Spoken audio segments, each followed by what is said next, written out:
you waiting for?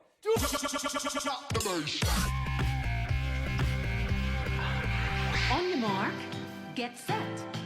We're riding on the Clueless internet, cyberspace, set free. Hello, virtual reality. Interactive appetite, searching for a website, a window to the world, got to get online. Take a spin, now you're in with the techno set. You're going surfing on the Clueless internet. So that's how you get connected to me.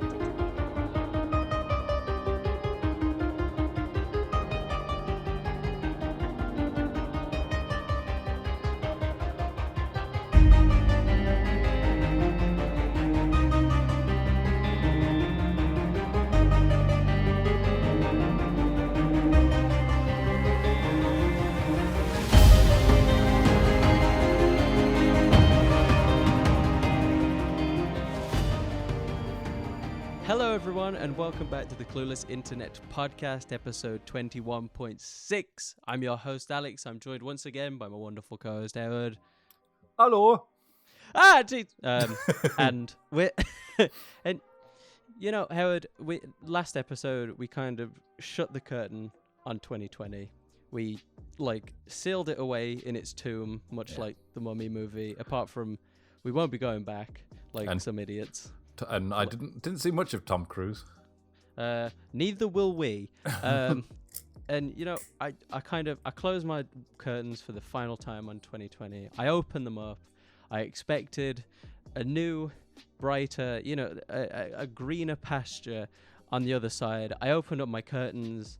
I opened up my apps on my phone and saw that it was kind of just a continuation of the year before. I mean, we had the siege on the Capitol, we had the impeachment, then the threats over the inauguration after the siege, we had the stock market crashing because of Redditors with too much money. We had Boris Johnson deep throating a swab on national television that he did not need to see. Oh, yes. We had COVID cases surpassing 100 million. We had the vaccine fiasco, which is kind of still going on in Europe. We had Texas the fiasco, freezing. as I like to call it. The fiasco. We had Texas freezing over. We had the Gorilla Glue Girl roller coaster.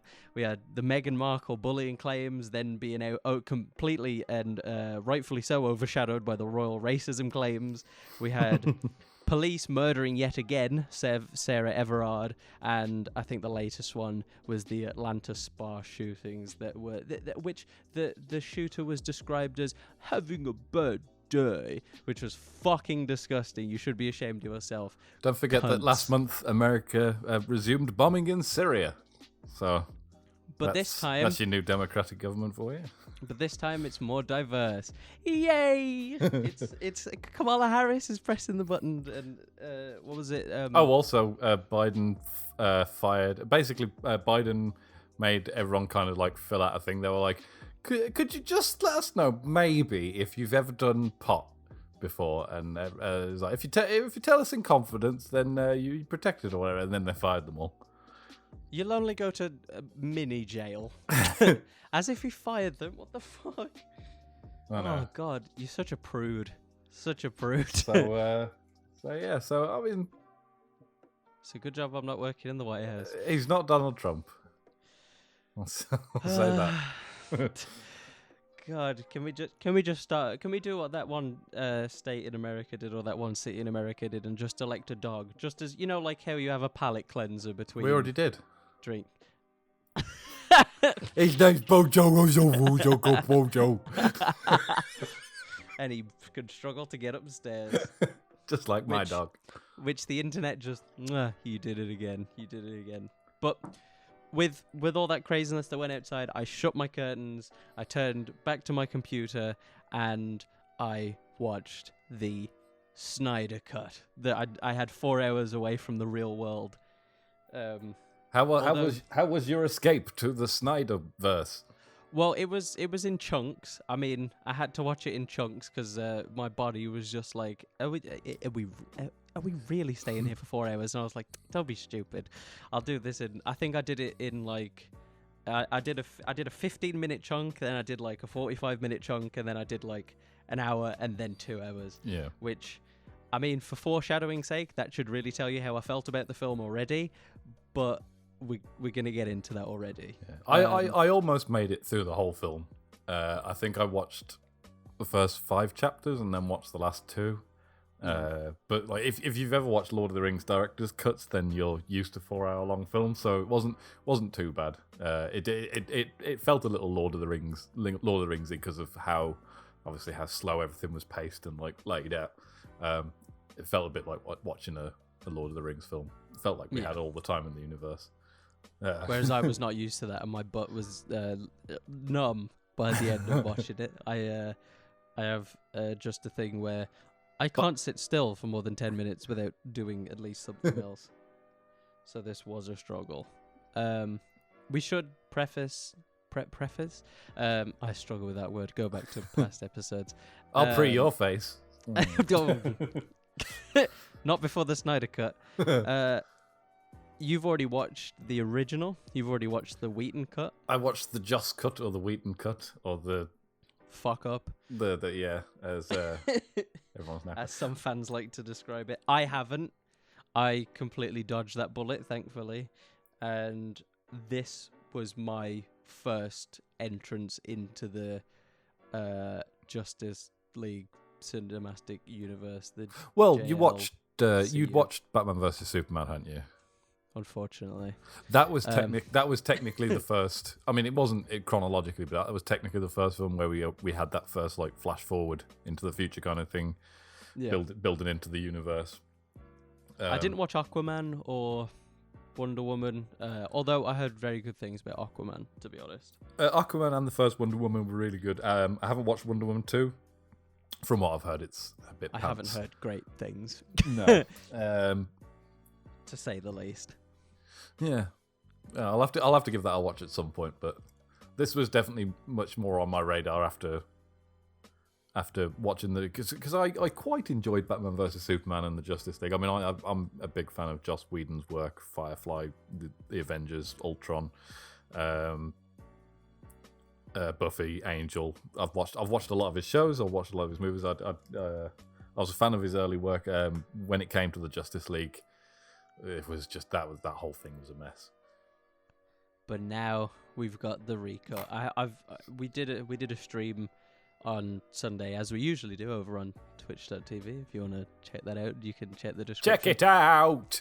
And I was talking about it, and I was keeping stum on my thoughts about it. I think I let a bit slip, but I was like, yeah, that possibly was good. Yeah. That 50% was maybe good. So should I ask you now, or should I wait till the end to ask you, like, overall, how did you feel about the film? I think you'll get a gist. Leave that to the end? I think you'll get a gist as we go through what I like to call the Justice League Chronicles. Where, I mean, just I sorted to give you a little bit of a preface again before I jump into this. I have currently 88 points of this bullet point list that we'll get into over the course of the episode. And, you know, I started off the thing thinking that it was going to be a full list of but actually some of it was you know, some of it was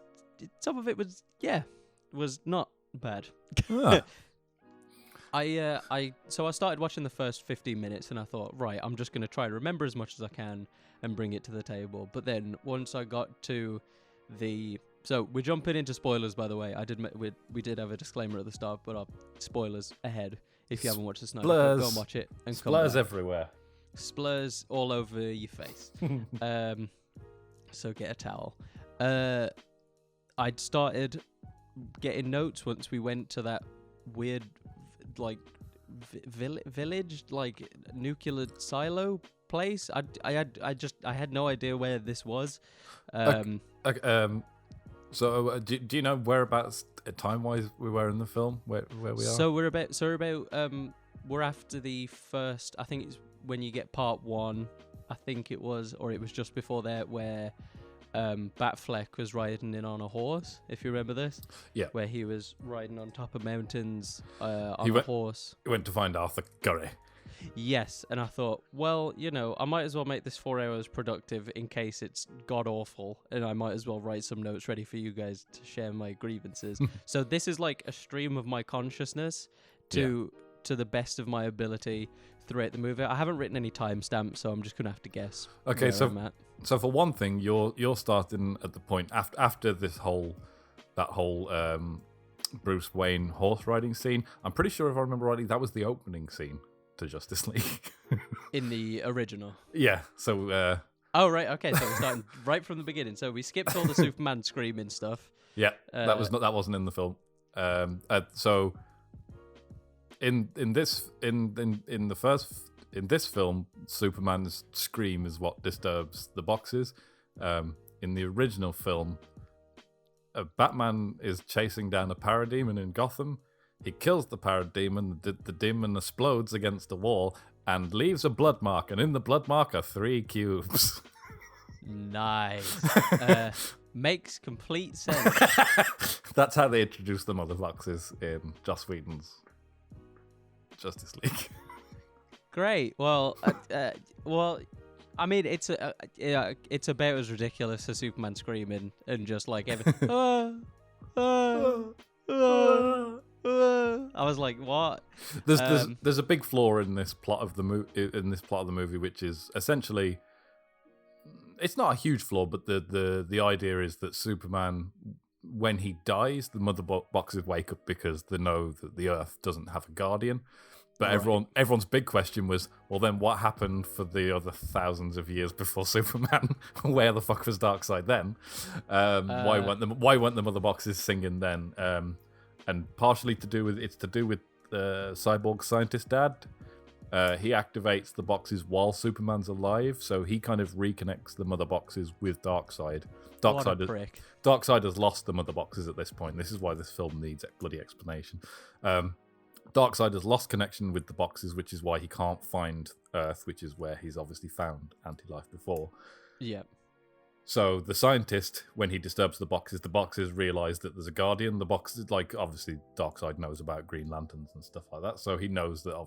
So obviously they know, the boxes know that the Earth is defended. So the whole idea is that they kind of, this is why the plot's a bit naff here already. Their mother boxes wait till Superman's death and then wake up. So they know there's a narc still left. Yeah.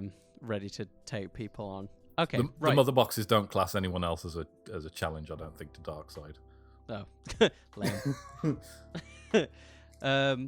So my first note was when he recognizes that it's Aquaman. I mean, as the only man who's there with any differential facial features, tattoos. It just looks like a fucking Greek Adonis. And he goes off into the water, and I wrote Aquaman getting rid of his shirt, but not his pants. I mean, why not just both? I understand why from a movie perspective, but I was like, if you're gonna get rid of the shirt, you're gonna have to get rid of the pants as well. Just in my opinion, there. Been better if he'd done Jason Momoa. I mean, Aquaman. It'd have been funny if he did it the other way. Yeah, he just got rid of the pants, but not the shirt. Just gave him to Batman. Just Donald Duck in it. And then just for some reason, the women started to smell his clothes and sing. I was like, okay, yeah, sure, whatever floats your boat. Yeah, I was like, okay, we're going into Halo territory now. Yeah, it was that scene was a bit odd. I think that was just something that, obviously, like I said before we started recording, this is all of Zack Snyder's footage. Yeah, that was something that would have been cut in the 3-hour theatrical version in the cinema. That wouldn't have stayed in. But okay. he literally threw everything in. So there are going to be the odd scenes where you're like, yeah, really didn't need to be in the film. Yeah. Oh god, yeah. There's definitely a few. So, but that's the whole point. This is everything. So like, if someone will eventually do a 3-hour cut and release it, and it'll be like, yeah, that's the film it needed to be. And I'll just start throwing tantrums because I'm like, where is the singing? My favorite moment. So we move over to the courthouse where we're in the UK. Yes. I have to admit, this movie's awful at telling you where you are at times, and like when shit is happening. But I think we're just lucky that there's black cabs and stuff driving about, so we're like, oh, yep. Yeah, I just recognise the accent. I recognise the get down. So I was like, oh, okay, right, we're in the UK. We're in Uganda. Got it. So like the security guard at the court sees, like, he's literally watching this guy tap the side of a van, and multiple people in suits with guns come out, and the security guard, for some stupid reason, is just there going, huh. And then as like when they get a little bit closer, he turns around and then just gets shot, instead of like just seeing the first guy get out of the van and tapping it. Instead of running in, it's like he wasn't trained at all. It was like he's on a 0-hour contract and no one has told him what to do. They're just like, yeah, stand outside and look menacing with that gun, and like if anything happens, just die, and then we'll know something's going on. I think the idea is that he didn't have time to think, because it was just all of a sudden there were like 8 people there with fucking submachine guns. Just I'm telling you now, if 2 vans pull up, some guy pulls up and taps on the side of a van, and multiple people get out of the van, that is not for a fucking court date. That is not for a bank deposit. That is not for anything like that. They are dangerous. Get inside and just scream. So we get in, and there's these terrorists, I would say, and like Gal Gadot shows up. They've rounded up all the kids, whatever. Fuck the kids. And Gal Gadot Wonder Woman gets somebody in the lasso, and he tells her the truth. We're gonna blow up 4 blocks and stuff, and just literally no reaction from Gal Gadot. She's just like, oh, okay. And I'm gonna stop you. Yeah, she's just like, okay then. And I'm like, have a little bit of emotion. 4 blocks is kind of a lot of people. Just be like, what? You can't do this. Nani? I was just about to say, either I'm too exposed to anime at the minute, where everything's just overreaction, but I felt like there was literally no reaction from her there, and there was no. They never really mentioned how they were gonna send Europe back 1,000 years. I was like, this is kind of interesting. How are you planning to? I mean, it's an explosion. Like, I suppose the idea is that like they're blowing up an important like part of like, you know, democracy or whatever. It's like, let's throw the government into turmoil. It's like, yeah, they've probably got we've got shadow governments and stuff that are there to take over in the event of catastrophes. And there's another courthouse literally probably down the road, so like this isn't gonna do much. You've essentially blown up kids on a school trip. I mean, it's bad, don't get me wrong, I'm not advocating for it, don't do it, but it's not the end of the world. I don't know if they've got some kind of tie to Lex, and that maybe what they mean is like, we know we're gonna die here, we know we're gonna fail, but this is essentially supposed to be a thing that leads up to Darkseid, and then it doesn't really tie to any of that. Maybe it seemed just a bit like this whole scene seemed like really. It felt like just a way to introduce Wonder Woman again. Yeah. And for some reason, just like the fast-paced Wonder Woman CGI just never hits the right chord for me. It just always looks not fluid. Like, I've got to say, this looked a lot better than in the Joss version. Was this scene in the Joss version? This scene was, minus the explodey person like blowing someone up. Okay. Because it wasn't R-rated, the theatrical version. Okay. Yeah, so it was all in there, and she was a lot slower. It just kind of looked like they'd kind of just filmed her doing that. It looked a bit weird.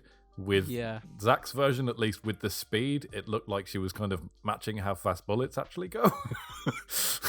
In the Joss Whedon version, it's just like, well, she didn't move fast enough. Like, most of those people are dead. That bullet moved like 10 times quicker than she did. Yeah, whereas in Zach's version, it's like, well, at least she's moving as fast as the fucking bullets are. It looks a bit weird. I'll give it that. But yeah, at least she's moving quickly. Like, I'll give you that then. In the Joss version, it's like she's not moving quick enough for those. All of those people are dead. She's just going, stay back, and she's just speaking to corpses. So that happens. She does all that stuff, and then she gets the bomb. She's super quick. She gets the bomb, like it has like 3 seconds left. She throws it up in the air. I'm like, that bomb was barely enough to explode that room, let alone 4 blocks. So in my head, I'm like, either there's just more bombs, and she's like, well, I only care about this one. The rest can go off. Or they thought that was going to be a lot bigger than it was, because it would have actually been a better shot because obviously it's like a shot looking down as she's throwing the box up. As she's throwing the box up and it explodes, you just see like the surrounding area start to explode, and just heard like kind of like look down in slow motion, like, oh fuck. Yeah, that would have been better. That would have been a lot better. But then, so she comes back down into the room, and you know how you've just seen her outrun a bullet, essentially, and she's faster than bullets. Why then does she let him flip the safety and shoot, and then reload? Like, he's not reloading faster than you can move. Why not just go and punch him before he, like, flips the safety or reloads? Instead of, like, I get it, it's a fucking cool shot of her, like, flum, flum, flum, flum, flum, just, like, deflecting all the bullets. But I'm like, you literally could have... I mean, there are children's lives at stake here. Instead of going for the flashy play, just punch him. Just punch it. And she still doesn't do it. She doesn't punch him. Instead, she goes, well... I've just saved this building from blowing up. Better do it myself. And then just explodes. That man is dead. You've killed that man. Yeah, she absolutely incinerates him. You've totally killed that man. You've killed a few officers that are outside. You have potentially, like, mentally scarred some of the people in the building behind you. Have just watched a man explode through a building. So, like... points for throwing the bob in the air, I guess. Like, it's like, okay, you I'll give you a round of applause for that one. But like, just you exploded another building. Yeah, that whole thing was very. It was literally just a comic book splash introduction of Wonder Woman. Just like lots of slow motion shots, lots of hero shots. And don't get me wrong, I enjoyed it. It was basically that scene for her was the equivalent of Barry Allen's scene of the car later on, and of Cyborg's scene when he's listening to his dad explain all the stuff. And yeah. Like it was an interesting element, but as I say, these are the chronicles. So like, yeah, that made me go, what, huh? So we skip forward to when our big metal boy Steppenwolf and his flying goons show up. Now, let me tell you, those boys look fucking cool. Not gonna lie, those guys look fucking awesome. I did see they look different in the Joss cut. Yeah, they did look a little bit different because the parademons in this look exactly like the parademons from the Batman vs Superman nightmare scene. Zack Snyder has been pretty faithful to the designs. So the parademons you see in this film are very, very similar looking to the ones you'll see in like the comic books and in the cartoons. Okay. Cool. But yeah, they were a little bit more like goofy in the Whedon cut. In this, they were a lot more vicious. So like they should be. Like they're demons, they're supposed to be scary. So I'm on point 10 now. So we're 10 points in. Should I keep telling you what point we're on, just so we can keep track? Yeah. So point 10, I put, why did she turn around up the wall? I'm going to read them verbatim now so I can like deconstruct what I thought. So number 10, why did she turn around, run up the wall, come back, you have the box, run woman, run! Like, when she's got the box, she runs up the wall of the entrance to turn around to stab one of them instead of just like... Just keep going, yeah. You know that he wants the box. Why, like, just get one of your other soldiers to kill that one next to you. Or, you know, don't run just up the keep wall. running. The fucking, the ceiling's going to come in. Just keep running. Yeah, the hammer women will, like, swing or something. Once you're outside, if there's any stragglers, I'm sure you can take them out. I put bonus points. So this is 11. Bonus points for sliding under the rocks, like Indiana Jones style. But at the same time, fuck those women who just closed that shit because they're stuck. Like... I think that was the idea. I think the main question with that scene is why, for thousands of years, they really just been people standing in that room for thousands of years, just standing there? Yeah. Oh yeah, yeah. And what why an did existence! It fall? So my 12 point was, why did it fall? Was it meant to? Yeah, I think it was a intentional design that. Okay. That if anything happens here, basically the people who put it there understood. The kind of idea behind it is that the Amazonians understood it. Not the Aqua people. the Atlanteans. The Atlanteans understood. I like it, aqua people though. The Atlanteans understood and remembered how dangerous it was, so they all put it under like extreme measures, whereas the humans just went, "I just stick it in a hole in the ground." Yeah, I wrote that. I was like, yeah, 2 foot in the ground, that'll do. I'm pretty sure that's a nod, a little nod to Lord of the Rings, which is where that's how the humans dealt with the One Ring. It's just bury it. It's fine. Okay, I get the reference, guys, but maybe at least 6 foot. Maybe at least. You bury a body that deep. But it was again in Lord of the Rings. It was the men that did the men folk that buried it because they were just stupid. Like if the elves had it, they would have put it under like lock and key with like fucking goblins and like giant fucking demon things guarding it. Maybe just well, if we can't find it, I don't think anyone else will. But the humans were just like, I just kick some dirt over it. It's fine. Right. So after that building falls. That fight scene was fucking epic with the horses and the chase scene to get the box. Oh, Steppenwolf just fucking trouncing horses, just fucking axing people. Without all the slow-mo bullshit, I was like, yeah, just like that scene was one of the best of the film. I really enjoyed that. Yeah. I said this before with the WandaVision thing. I didn't realize how much I enjoyed just super powered people punching each other in the face until this stuff came back. But point number 14 was, what accent does this society of women have? Because like some are clearly Eastern European, and then the Queen or like Wonder Woman's mom or something is just straight up American.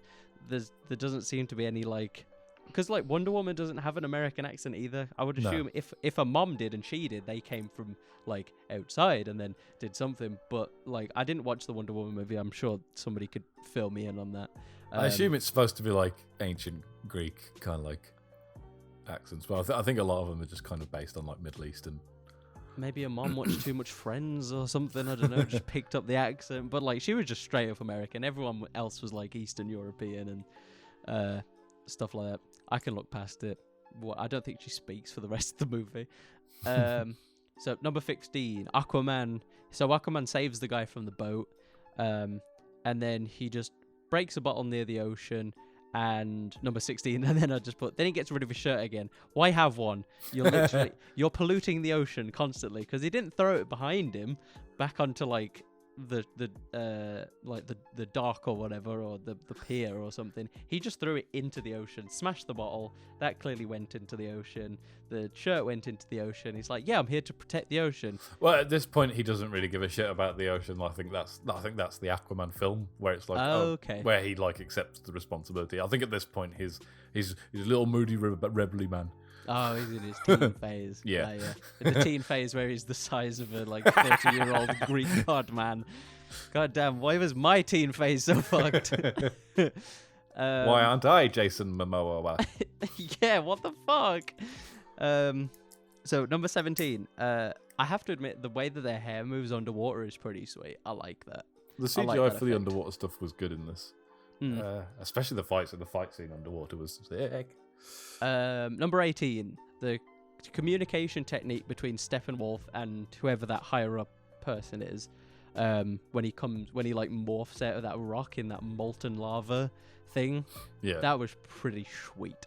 I did like that. I like that better than just having a screen or like a hologram or something like that. Well, Diana briefly explains that in the God scene where she's where she explains that the technology is so advanced that it looks like magic. Yeah. So it doesn't like magic to my little pea smooth brain. So everything, it's just an excuse to have everything look all wizardy and cool. Basically. I have to admit that, so this is number 19. Darkseid looks less impressive than I was expecting. Steppenwolf looks so much cooler than the idea of Darkseid is supposed to be more intimidating than Steppenwolf because he doesn't need the armor and stuff like that. He'll just run into battle and just like in his sweats. I got that later on. We'll get to that. We'll get to that. Number 20. So this is when they're showing this is when Diana's explaining what happened years ago. Yeah. So this is the old gods scene, which is probably one of my favorite scenes of this cut.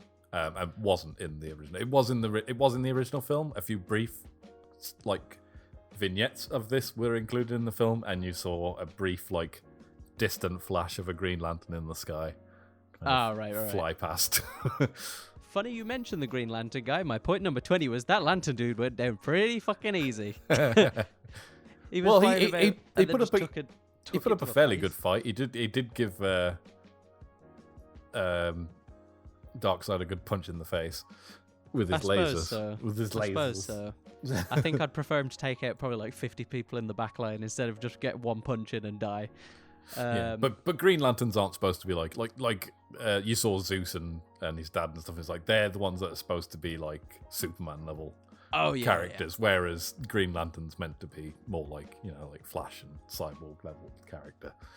My number 21. You might not like this one. I said I didn't really like the costume design like for the gods. I didn't think the gods' costume design was very flashy. I think again that's Snyder being true to the comics. I think in the comics they generally look like that, and I'm not sure if we've visited any of like the old god stuff since like Jack Kirby and stuff when they did it in so that's like late 70s, early 80s, and you can kind of tell they kind of look a bit Flash Gordon. Yeah, I think just the thing that I did like is the guy with the flashing hands, and I on one hand liked how subtle it was. It wasn't like completely flashy like Marvel's final fight scene where everything is just like spectacle for the eye. Yeah. But I thought some of the higher up guys just could have done with a bit more glow, a bit more flash, a bit more. Yes, I'm a god. Do you know what I mean? I think it was looked like cool cosplays rather than. I think gods. It was an excuse for Zack Snyder to do a bunch of splash scenes of Darkseid, basically. Yeah. To make some nice, because one of the things that a lot of people have said, and I've got to agree, is like Zack Snyder's style of filmmaking is very much, especially when he's doing a comic book movie, is to very much paint a lot of like very nice pictures. Yeah. It looked gorgeous, like the overall look. Yeah, the pictures might not necessarily be tied together in the best narrative, but damn, does it look nice. Oh yeah, it looked fucking sweet. It was just like some of the shots. I was like, yeah, this armor's moving like real flimsy. Like also, Steppenwolf looks awesome in this film. Like when he does that stance where he's got all those arrows in him and his armor just like chops the arrows. Yeah. His armor's so cool. It wasn't in the original film, so Steppenwolf didn't look like a demon. He looked like a very tall man. He had man face. He had a nose and everything. He just kind of looked like a dude. And his armor in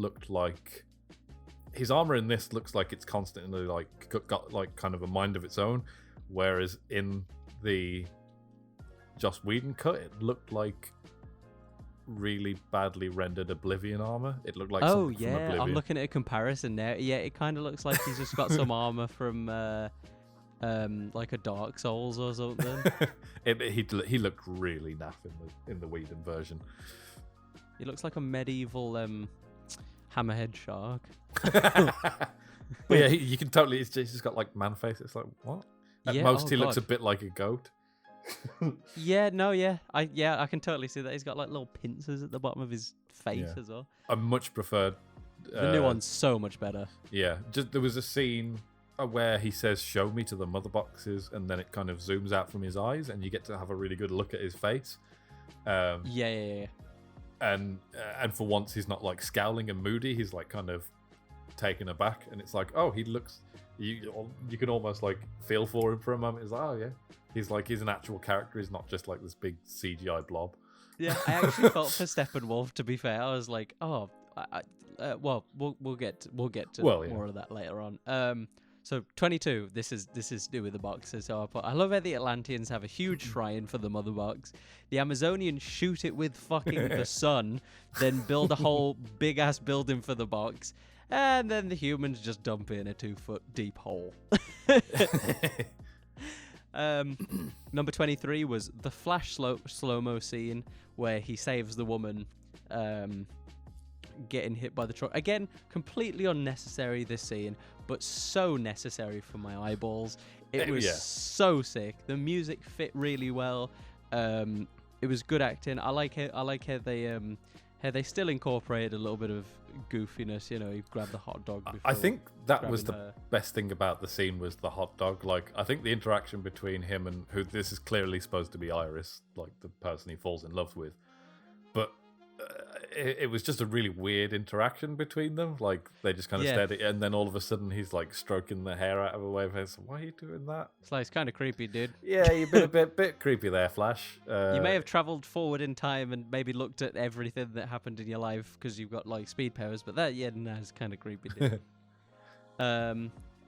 23. I put the Flash slow. I already said that. I put 24. Not sure why his shoes imploded, but it was a nice touch to show how much power it takes, I suppose, to be him. I suppose. Shame his shoes exploded though, because his situation doesn't look the greatest. It doesn't like him go out and buy new Jordans tomorrow. Helps explain why he needs all that fucking aerospace armor though. Yeah. Oh yeah. I put Cyborg's. I actually thought Cyborg's look was pretty boring. It was sort of just an exoskeleton. I was a bit. I think because I'm too used to the Teen Titans look that he has in the cartoon, so it was a bit of a shame that the only blue accent he had was on his forehead, and it wasn't like on his shoulders and wherever else it was and stuff like that. It was a little bit of a shame. Looked good, just a bit boring, overall. Yeah. I think Cyborg was probably the thing that stayed the same in the two movies not in the terms of anything other than look. Like don't mistake like Cyborg in Joss Whedon's movie just wasn't a thing. He was barely in the film. But the CGI looks pretty much the same throughout both films. If you were to look at a comparison of Cyborg in both films, it's generally the same. I think that was probably because it costs so much to fucking do Cyborg. That they basically just stuck with Zack Snyder's original design. Well, they had to redo the whole of Steppenwolf, so they were like, well, we can choose between redoing Cyborg or redoing Steppenwolf.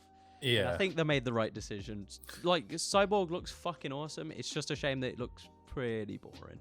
Yeah, well, I think as well, everyone's more used to the cartoony kind of kid version of Cyborg as well, whereas Cyborg in the comic books is a big, beefy dude. He kind of does look. He doesn't look like Zack Snyder's Cyborg. That's kind of his own kind of look. His own rendition. Yeah, but like he does resemble more to me in my eyes, like the Cyborg that I remember from like the old Justice League stuff. Where it's like it's a big muscly dude instead of just like a quippy teenager.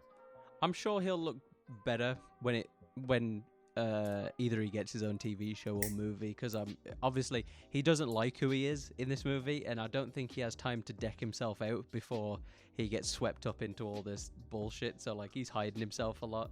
Yeah, so I reckon he might deck himself out later. I don't think the thing is he doesn't need to deck himself out because the technology is made of his mother box. So I don't think in the comics he's made of mother box. I think that's specifically the Snyderverse. Could he just shapeshift his look? Yeah. Well, the thing is, he can just create new weapons as he sees fit. Basically, his body is is part of the change machine, which is what the mother boxes are. So he essentially kind of has a diluted version of the mother box's power. Not bad. Not fucking bad. Which is Same why those little arms that come out of him are so like weirdly.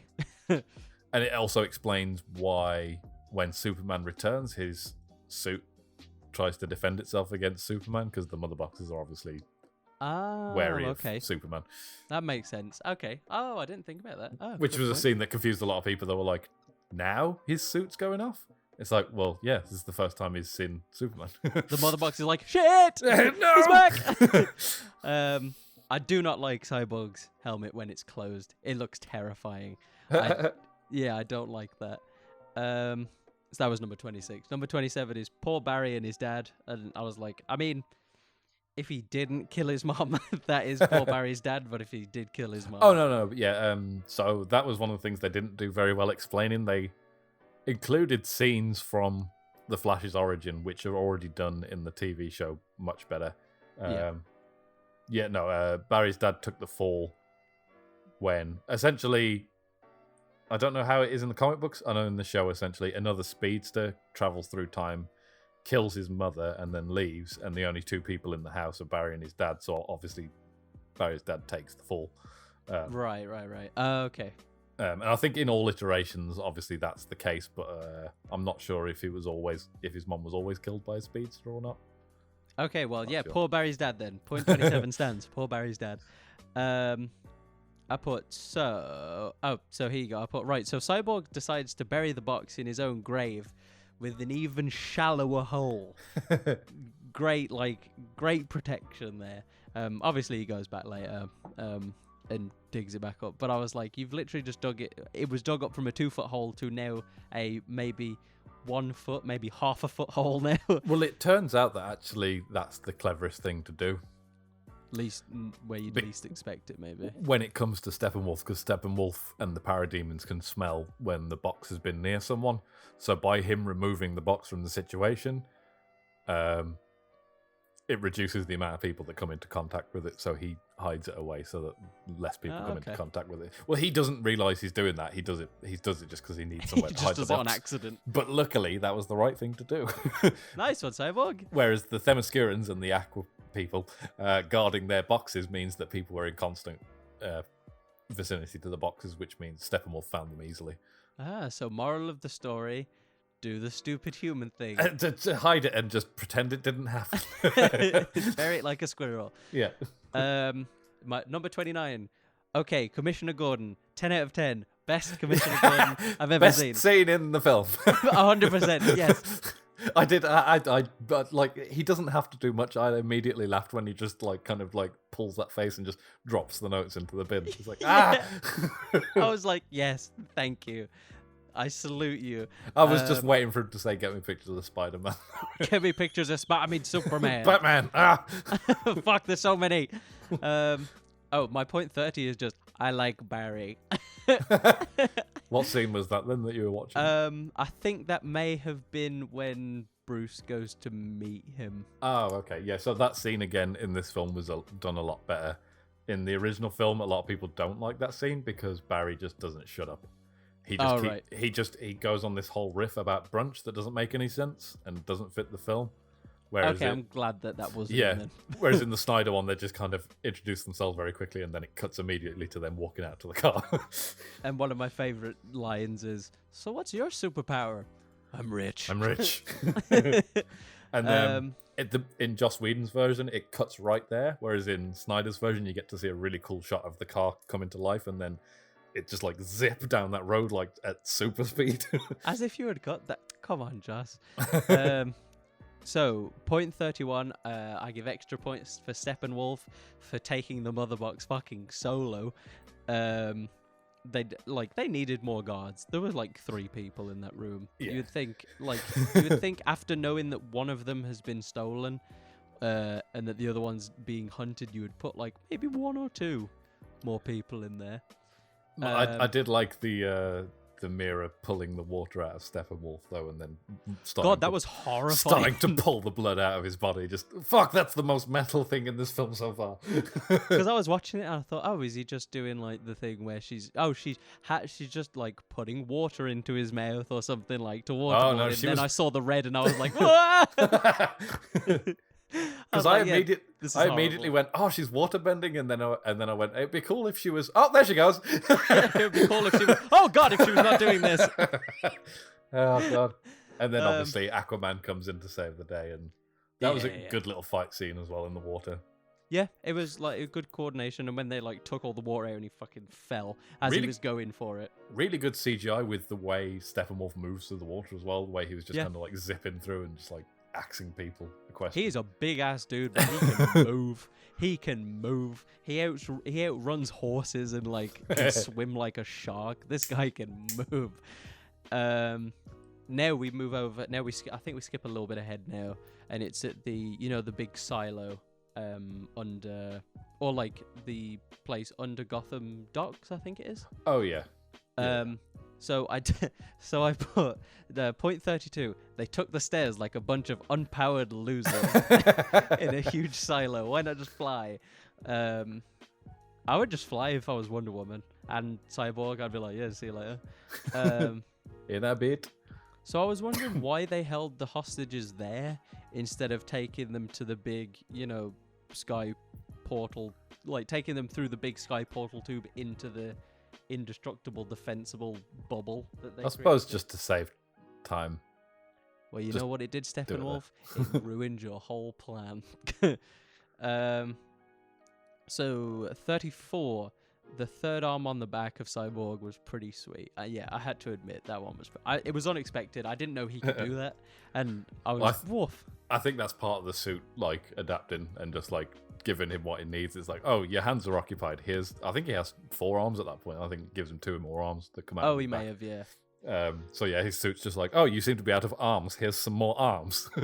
It looked cooler from that angle because it was right behind instead of like when he's in front and he's got the extra arms just look really piddly and small. but when it was from behind, it looked like it was a fully fledged arm. It looked way cooler. So point 35. I'm sorry, Gal Gadot, Wonder Woman. But like, I gotta rag on you sometimes for just some of it. Some of the acting is just a bit off for me. It's like Wonder Woman had no reaction when Steppenwolf mentioned like her Amazonian sisters. She just kind of like stood there smug, like, yeah, I'm stronger than all those. I don't give a shit if you killed them. Whatever. Well, I think one of people's biggest criticisms of this cut was that awesome old god scene, which they had Gal Gadot do the voiceover, like the exposition for, and they were like, you chose Gal Gadot to do the exposition for that awesome scene.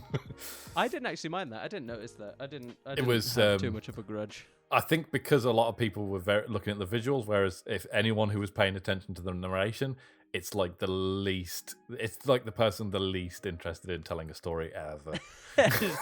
Well, then he shot like, so she's like, well, yeah, she was just literally just lightning through his hands or some shit. She's just like, the armies of man and the old gods and the Atlanteans before their descent into the sea. I think my brain was like... Dark Side. Well, yeah, Dark Side was there or some shit. There were like boxes and like these 3 old women were there like with the boxes. Technology! Lightning came at some fucking guy's hat. He was ripped. Like, lightning Long story short, Dark Side ran away like a bitch. And then we lost all of them and it's just Superman. Yeah, I didn't notice that. I think my brain was like, yeah, auditory senses shut down because eyeballs are taking in too much. So there's point 36. I was glad to see Batman action 2 hours in. Well, one of the things in this film is a lot of people were expecting Batman to shine, but Snyder had always said that, and he probably did shine more in the Joss Whedon version, but Snyder had always said that his Justice League was the Cyborg's time to shine. That he was going to be the centerpiece of this film. So Batman was going to be probably the least seen because obviously he's got the least powers. Like, my favorite part of the film is actually where you have this big end of the world god fight scene between these superheroes and this massive villain, and Batman's outside just doing crowd control essentially. Yeah, Batman's just inside standing like going, which a lot of people complained about, and I'm like, no, that's exactly where Batman would be. He brought these people together. He knew what he was doing. He was he's like, he's not gonna fight Steppenwolf. He will die. Heavy lifting for me. I just imagine you just. He's like, not an idiot. In fact, he's the smartest one there. Do I look like I want to die? Like, literally just goes, I'm rich. Why would I do this myself? I'll stand outside and shoot turrets and shit. Yeah. He's just stood there like the picture when he goes into his mom and dad's room and just goes, I threw up in the bed. all these like superheroes are just mashing each other up. I pulled in my pants. It's like, thanks, Bruce. And then just you see Aquaman just get punched in the side of the face. Right. Oh, point 37. I like Barry a lot. But you could have helped those people up the stairs, dude. Or like down this. Is it up the stairs? Up the stairs? Oh, is that the bit where it's like a little faster? Yeah, he's like a little faster. He's like, bro, just carry one. Like, at least. And then you get to see his awesome scene outside with the rocks. Yeah. And then he so happened to just miss one. No! I couldn't have moved at the speed of light and maybe moved this one last rock. Yeah, Cyborg, have something to do. Yeah, he's just like, I hope Cyborg gets that because his dad's gonna get squeezed. my 38 point was the second half of the Batman fight looked too CGI for me, and when the gun was like going over the edge and stuff like that, I was like, this looks like it's more from a mobile game advertisement than a movie. Which bit's this? Is this? It's one where he's going up the stairs and he's fighting one-on-one with one of the demons, and they knock I think it's the grappling hook out of his hand, and Yeah. it sort of comes close to the screen, and it just looked pretty bad to me. It didn't look as bad as the Black Panther scene when they were fighting on the train tracks. It when it gets to that bad, then I'll ridicule it. But it looked, it just looked a bit off to me. I enjoyed it. Batman, I graciously accept any Batman fighting scenes, but it took me out of it a little bit. Then I was like, okay, there's CGI man, not Batman. Number 39, the Batmo crawler is fucking dope. I think that one of my favorite shots in that film is when he gets in and the camera just is upside down and then just rolls around as he dives in. Yeah. It's like so that's good. probably the most video game kind of, because obviously in a video game you haven't got a physical camera, so you can just do whatever the fuck you want. Yep. So it felt like a very video game moment in that. It probably could be a very, very good video game moment. These are just like very short ones because I'm trying to write this while also watching. I remember, so I was like watching and like I was like trying to mash out. My turn. Yeah, number 40. I like how powerful Cyborg is. That's when he hooks into the Batmo crawler and takes it over. Essentially, I was like, okay, Don't worry, Alfred. I'll take it from here. Apart from the money scene. Oh, Alfred is fucking sick as well. Do I know you? He's like, you will. Apart from the scene where he gives the money to that woman. I like that scene. I more so liked it that I didn't really give a crap about the one. It was just here's a person, here's some quick exposition to see why she's got such a shit life. I was more interested in like the fact that like, oh, this is how Cyborg travels through like the digital world in his mind. He just walks around and like visualizes things. It reminded me of the Futurama episode where they went to the internet with the headsets. But yeah, like apart from that, this was the best example of his powers because I thought, oh right, he's hooked into the internet. They're just giving me a visual for what he sees as just numbers. You know what I mean? Yeah. But I was like, okay, this is a good representation of his actual physical power. So I liked it. Prop points.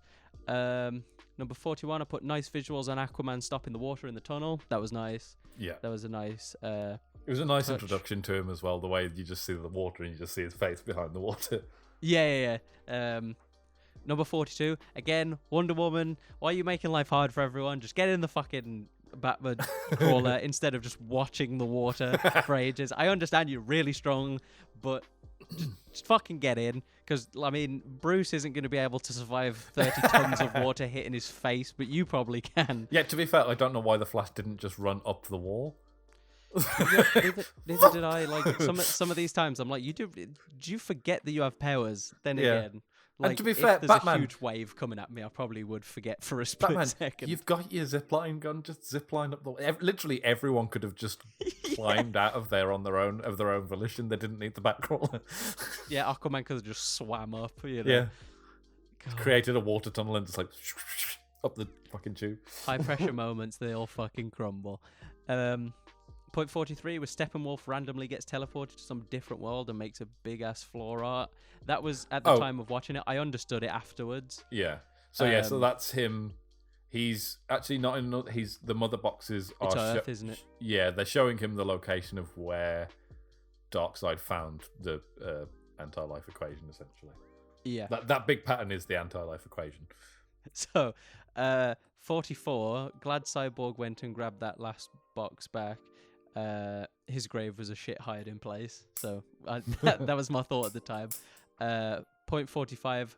Wait, that random planet was Earth, and I thought,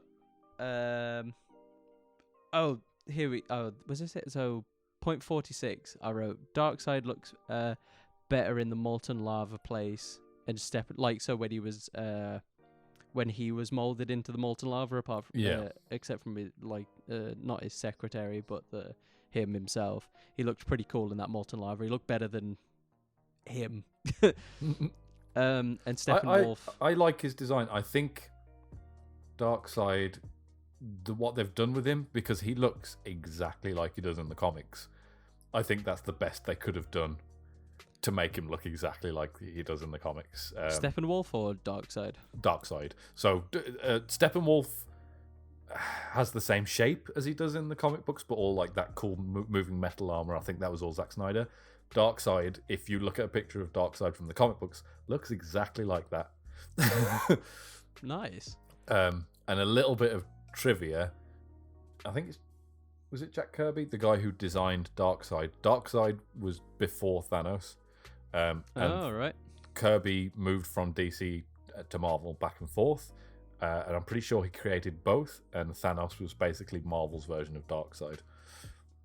Bald men, man, they're gonna take over the universe. Well, look at their mouth and the lines that come down from the mouth and the big chin. Yeah. They're basically the same character, but just from different universes. But just Thanos is purple and he's grey. And he's grey,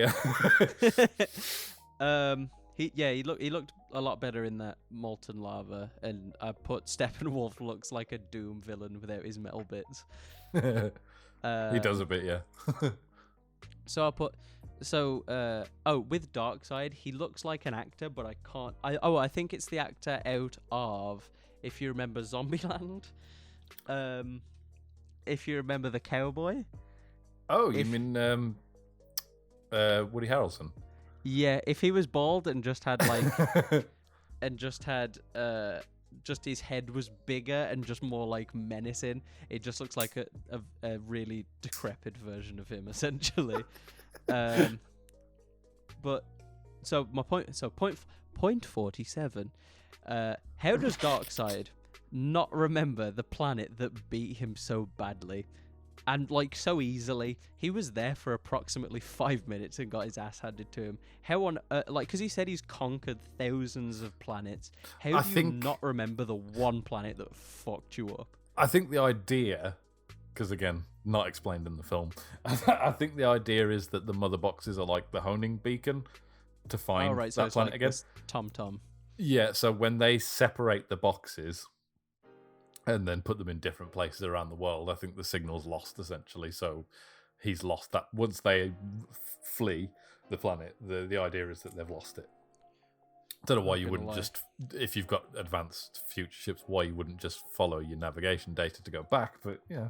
I'd carve my initials into a tree before I left, just so I could remember what planet it is. Kind of did. Yeah, true. Like that is a lot better than carving into a tree. I'll just leave this giant monument in the ground. Right. Number 48. Gotta get the Nazis in there somehow. Yes.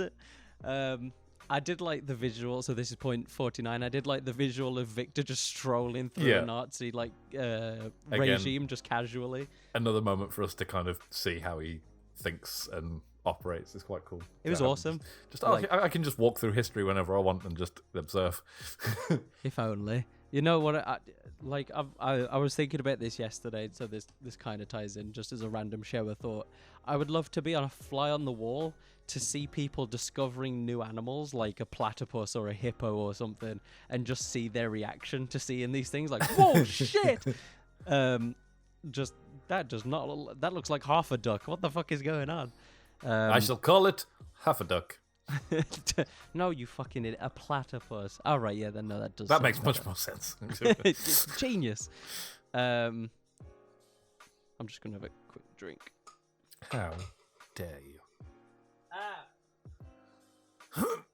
Future Howard, cut this out because my throat is done.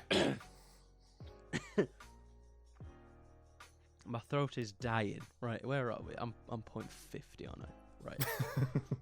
So, point 50, I put pretty reckless of his dad to use the power of the box that he'd only just pried open on his son. I don't know if he did much like research on it, or he just went, oh yeah, this like plastic box that looks like it came from Debenhams looks like it's alright. I'll just stick it on here and whack it in my son. I think that's the idea why Victor hates him. Is like you didn't even know what the fuck you were doing.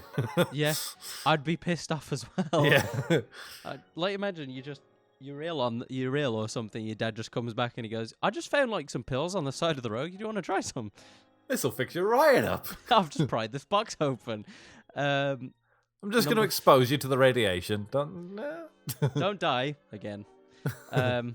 Point 51. I like the idea of using the box to bring back Superman, but at this point, in my head, I thought they were just going to get a bunch of dead bodies, put the box on top of them, and it would rejumble into Superman instead of how it actually happened. So I just put a rejumbled version.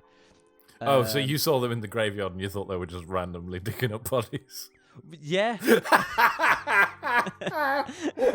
until it showed like his name or whatever, or like I was like, oh, they're probably just gonna get the regular body, because I thought, oh, they're just gonna grab a look, because when it said that it was because they explained it, there was like, oh, atoms just don't destroy, they just get reused or whatever. I thought, oh, right, they're just going to get a load of dead bodies, whack them in a blender and just make a new Superman or something. Well, if that was the case, why would you need dead bodies? Why wouldn't you just pile up a bunch of atoms? Well, very true, but then like, what kind of atoms are you going to get, I suppose?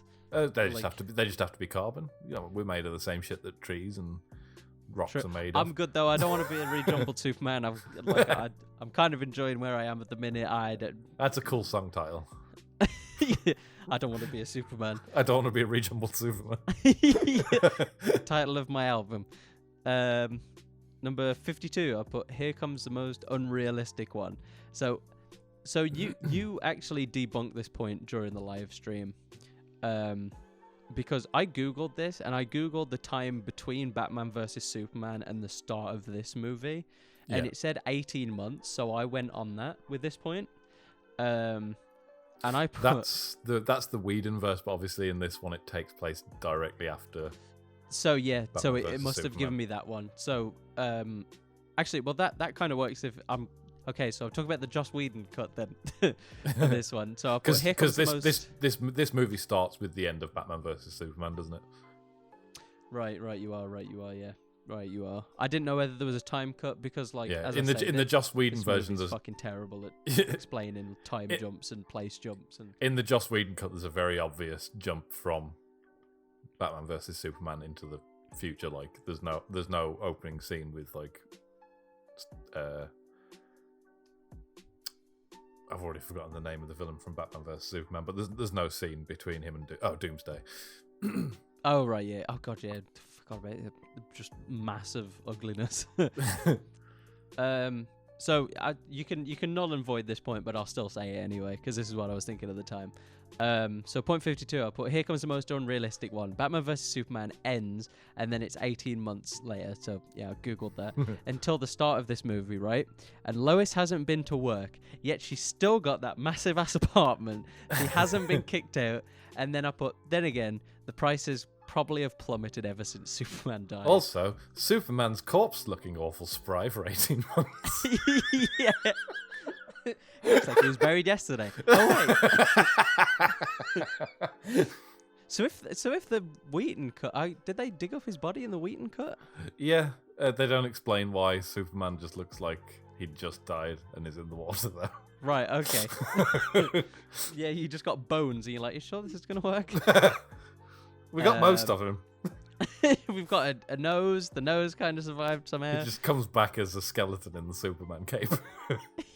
That would have been amazing. So number 53, I just put yes, Martian Manhunter. CG was a bit meh, but I'll take it. That was one of the things I was talking about earlier. There was no Martian Manhunter even in the Snyder cut originally.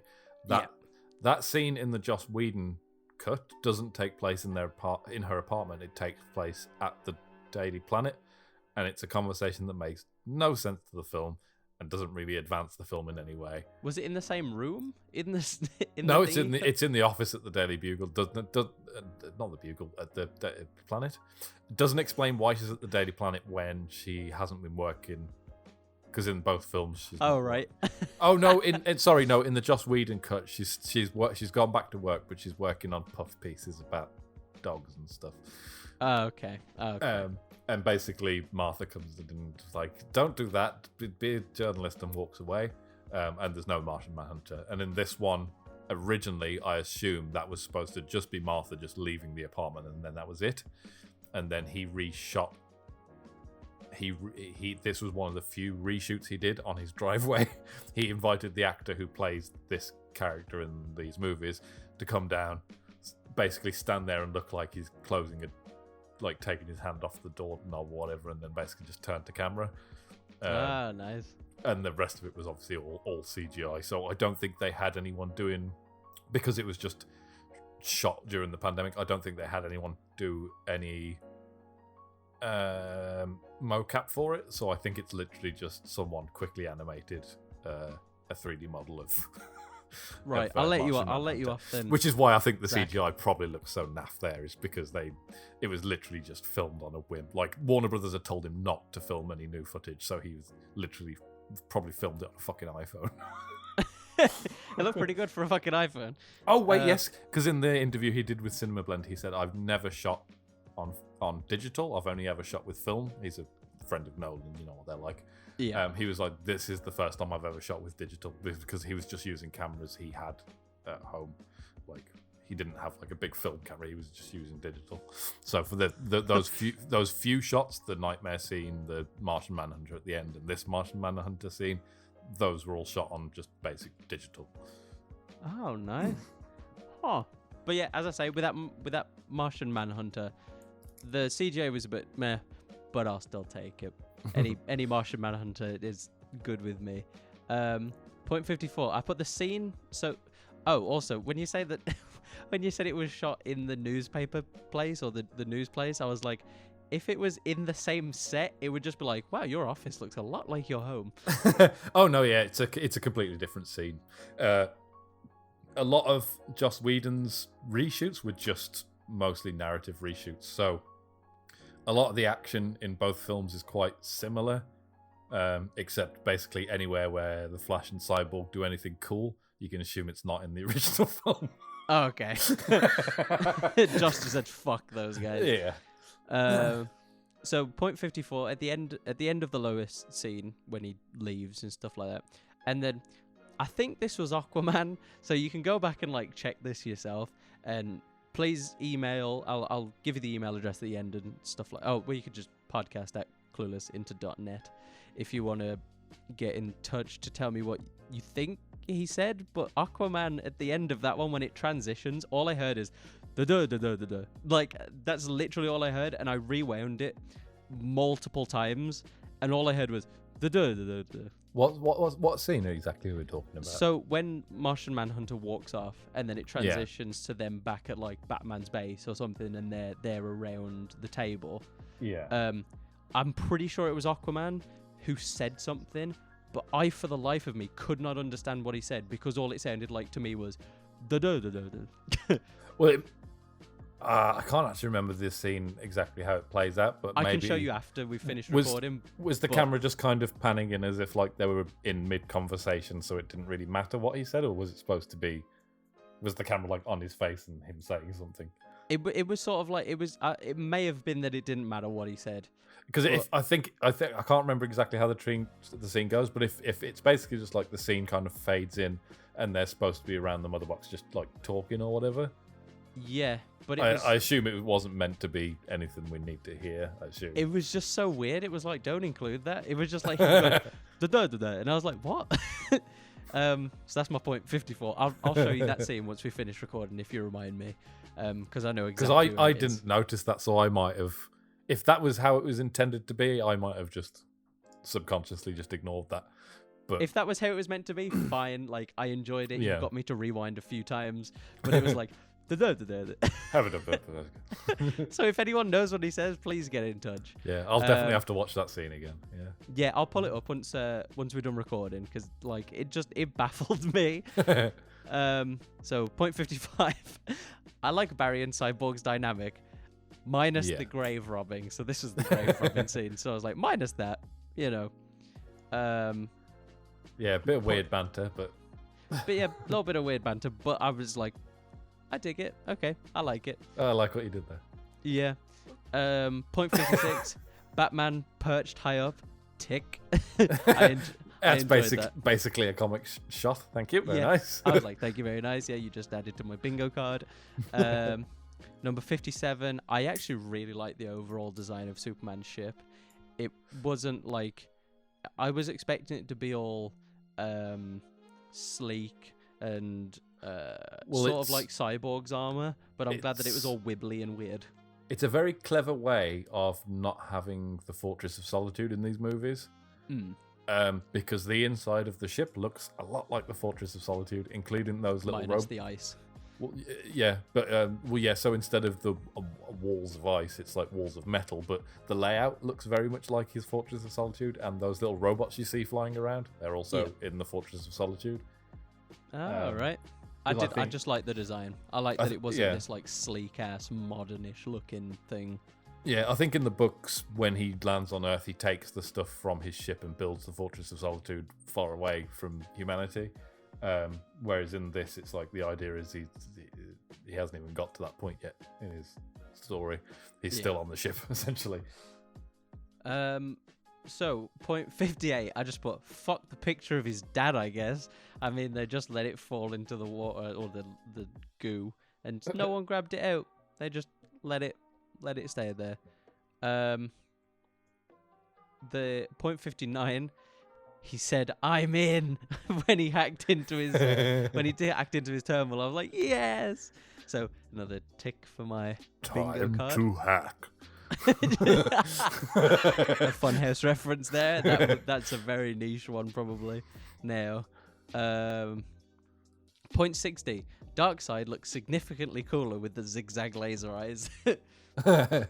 when he's got like sort of the flamey looking eyes. So you're talking about the nightmare scene that Victor sees? Yes. This was one of my main issues with Batman vs Superman. I know they had to get the nightmare scene in there somehow, so they gave it to Bruce in Batman vs Superman.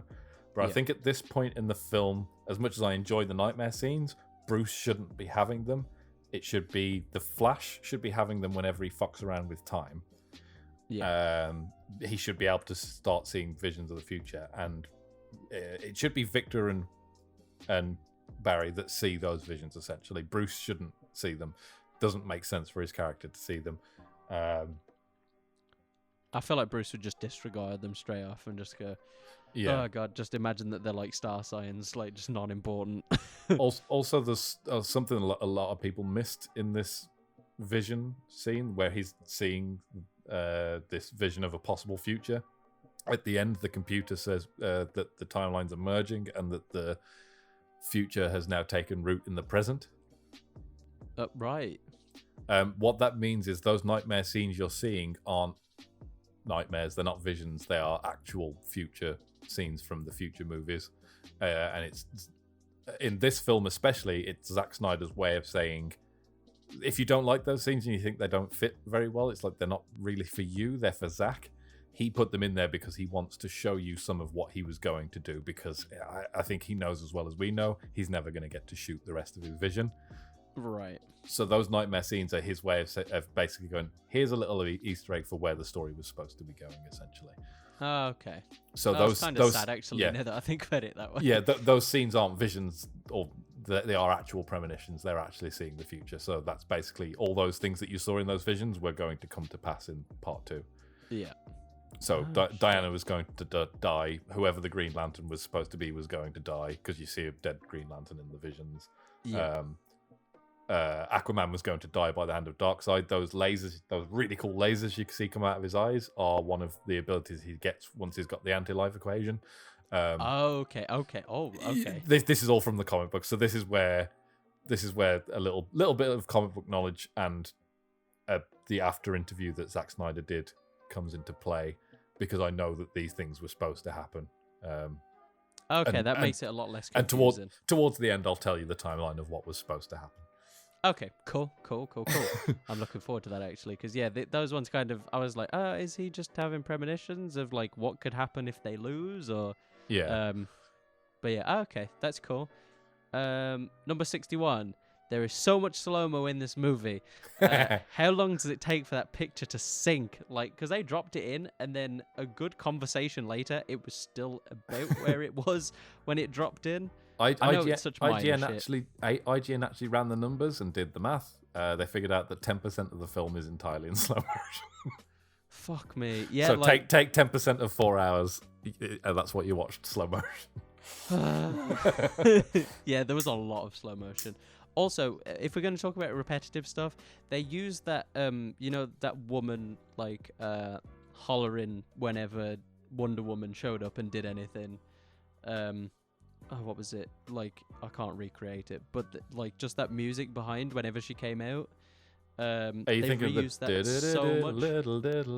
No, that was good. When it was the woman That's going, my favourite bit. Oh, I think that's just the Themyscira music. Yeah, they use that so much. Please swap it up. Just give me like a different chunk of that song. I would just say just always use the Wonder Woman theme because it's fucking awesome. It's probably one of the best things to come out of the Snyderverse. So yeah, like when it's the Amazonian women, like just put. Well, I say Amazonian women, just Amazonian. I don't think there are any men, are there? No. Just use that. Just use that for them. Yeah. And then when it's Wonder Woman, put Wonder Woman's theme. Like just, gosh. 62. So this is when they revive. So this is after they revive Superman. I love how the cop's initial reaction to seeing basically a flying shirtless dude is to reach for his pistol. He knows exactly who it is. He's the cop who's been getting coffee from Lois Lane every day. Yeah. So why would you pull it? Run! Run! My initial thought was just, it's well. Why would you get your gun out? Wouldn't you, if you're supposed to be like a dumb doughy cop kind of character? Why wouldn't you just start walking towards like Superman's back? You wouldn't pull your gun buddy, out. You've been gone a while. Yeah, you'd be like, Superman's back. You wouldn't be pulling your gun out though. Yeah, true. But then again, I suppose it stays right to like tradition. I suppose. So shoot it. Just God, it's a flying naked man. Shoot it. 0.63. Gotta say, the super mouth looks a lot better this time around. Like his CGI mouth. Yes, because again, I told you all of this is original footage. None of it is reshoots. Right. All of the Joss Whedon stuff. So Joss Whedon completely like changed that scene. One of the main things he did is when Superman comes back, he's in his blue suit, I think, straight from that moment. Oh, so he's not in his just jeans and shirt. Jeans and no shirt. If I remember rightly, yeah, he just comes back in his blue suit, and he's in his blue suit throughout the whole film. There's no black suit, which annoyed. There's no black suit. That was awful. No. Everyone was very angry about that because obviously all the promotional stuff showed him in the black rebirth suit. So he basically Joss Whedon reshot all of that stuff, and to do the reshoots, he had to pull Cavill in while he was shooting for Mission Impossible, and Cavill had to have a beard for Mission Impossible, so basically just refused to shave it. So that's why just rip the beard off. So that was all CGI'd out. So none of that CGI crap was in this film because they didn't need to reshoot it because that's original footage. Good. I'm glad. Yeah, it looked a lot better. It looks so much better. Yeah. It's like I thought. So part 64. This is when Cyborg like reactionary just shoots at him. I was like, it's actually quite a shame that he shot the Superman monument. It actually looked pretty cool. It actually looked pretty sleek. Yeah. But again, a lot of people were confused as to why that happened. But yeah, it was basically mother boxes. Yeah, it's just like, oh Jesus Christ, the knock. So 0.65. I like how Wonder Woman says, we need to restrain him, and then proceeds to jump and just try and punch him. I love Aquaman's just like, yeah, sure, bonk. Yeah, just like dives at him. He gets launched. God, 0.6. So the 0.66. The Superman versus Flash fight looked kinda goofy when he was slowly rotating to hit him with his like elbow, but then didn't and like pulled away and did something else. It looks so goofy. The idea is that basically the Flash can move that little bit faster than Superman, which is why Superman looks like a bit of an idiot during the fight scene. And Flash looks pretty cool. I like the way that Flash isn't like running when he dodges. He just kind of like prances, just like bounce backwards a little bit to keep his. I actually quite like the way the Flash moves in that. But yeah, Superman looks a bit goof. Yeah, I'll give Flash the pass, but Superman, you need to step up your moves, my man, because you look goofy as fuck. I think in the comics or in one of the cartoons or something, they show that that Superman is actually, if he pushes himself, can move as fast as the Flash. Sort of like a Goku moment. Which is really annoying and nullifies the Flash's abilities. I'd just like to see them two just go head to head so you could run like around the earth the fastest. Oh, they totally do that. There is there's a comic book where Superman races the Flash on foot. And I believe they did it in the Supergirl show with Supergirl and the Flash. They kind of did a homage to it. Ah, nice, cool. I hope they do that. Because I like Henry Cavill, so I'd like to just see him do whatever. Point 67, I put when he's flying over to Batman, it looks like two toddlers trying to assert dominance of like what to have for lunch. Because Superman's coming, I want chicken nuggets, and Batman's like, I want spaghetti again. Clark, no.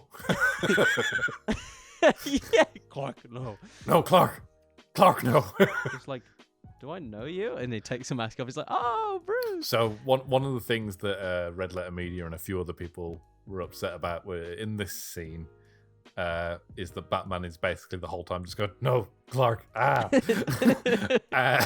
and in Joss Whedon's version, Batman is the man with the plan, and he's waiting for Superman, and Batman has brought Lois Lane because he knows she's the ultimate weapon. See, that would have been better, because Batman's supposed to be this smart fucking guy. Yeah, whereas in this version, she's just there because she's there every day with coffee. Right. I did write point 68. I put, if he says fucking Martha to calm him down, I swear to fucking God. Martha. Martha, what did you say? Why did you say that name? So point 69. Hey. I put Cyborg's dad dies for no reason, and then in number 70 I put, okay, never mind, that was a pretty good sacrifice. So we're at point 71. So I'm at the point where the three boxes are coming together, and I'm super excited to see Darkseid. He has been hyped up for 3 hours now, which is like so good. I like it when villains are hyped up. I mean, you have other villains that are hyped up for maybe half an hour of the movie. They show up and they're underwhelming as fuck. But then this guy has been hyped up for the past 3 hours. This guy has gone through most of the planet to find these boxes just to appease this one guy for some treason that he did. And I am excited as fuck to see him. I liked Steppenwolf's motivation in this film. It may seem a little because he's basically just going through the usual arc of redemption, but there was no arc in the Joss Whedon version. He just turns up and starts fucking shit up. He was just a bad guy for being a bad guy's sake. Yeah, there was literally no motivation behind his character. In this film, there's motivation. There are even moments where I feel a little sorry for him. I felt really sorry for him when he was like, I was like, yeah, Earth is pretty fucking badass. You should definitely want to conquer this world. And he was like, yes, after 10,000 more. I was like, 10,000? Give the guy a fucking break. You couldn't do this. So yeah, I was excited to see Darkseid. So point 72, I have no idea what it is, but that Superman suit with the 4 glowies looks badass. You know, the one when he's walking back through his spaceship and the 4 suits just kind of float out. The one that has like the 4 glowy points on it.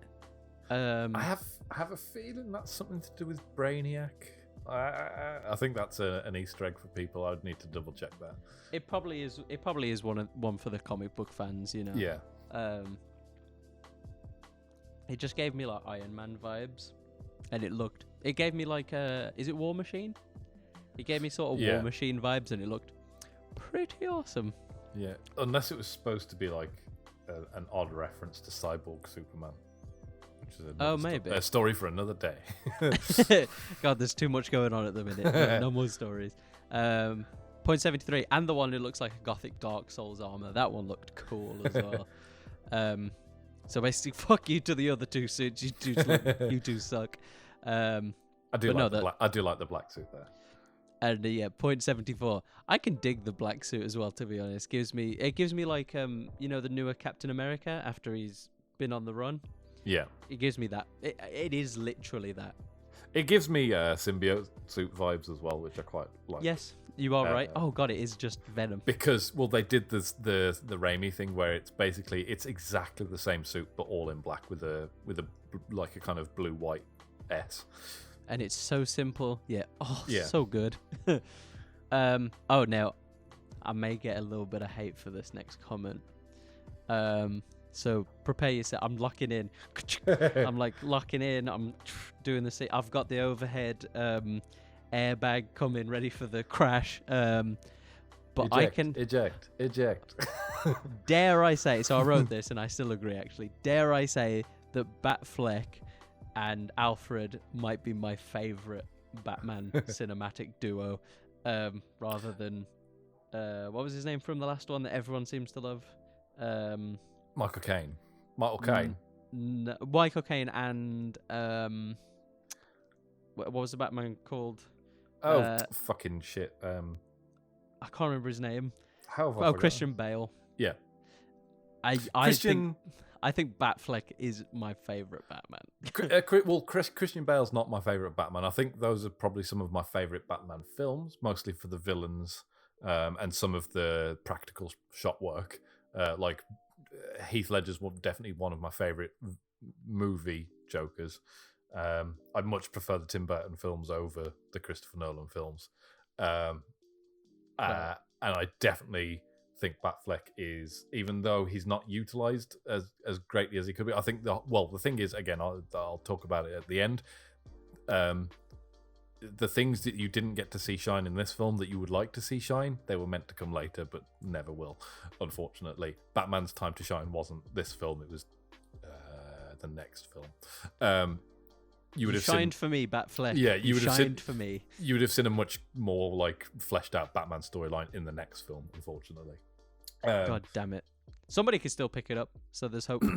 Well, hopefully HBO will be like, Warner Brothers will be like, we can't do the movies, but we'll do a HBO like couple of like movies or like whatever you want to do kind of thing. We really don't have enough room to put all this money in like any of our rooms, so Schneider just takes some of it. If they wanted to go Disney and allow him to fully see his vision, then maybe we'll see it. But for now, he's given away a little bit of the story because he's like, might never see it.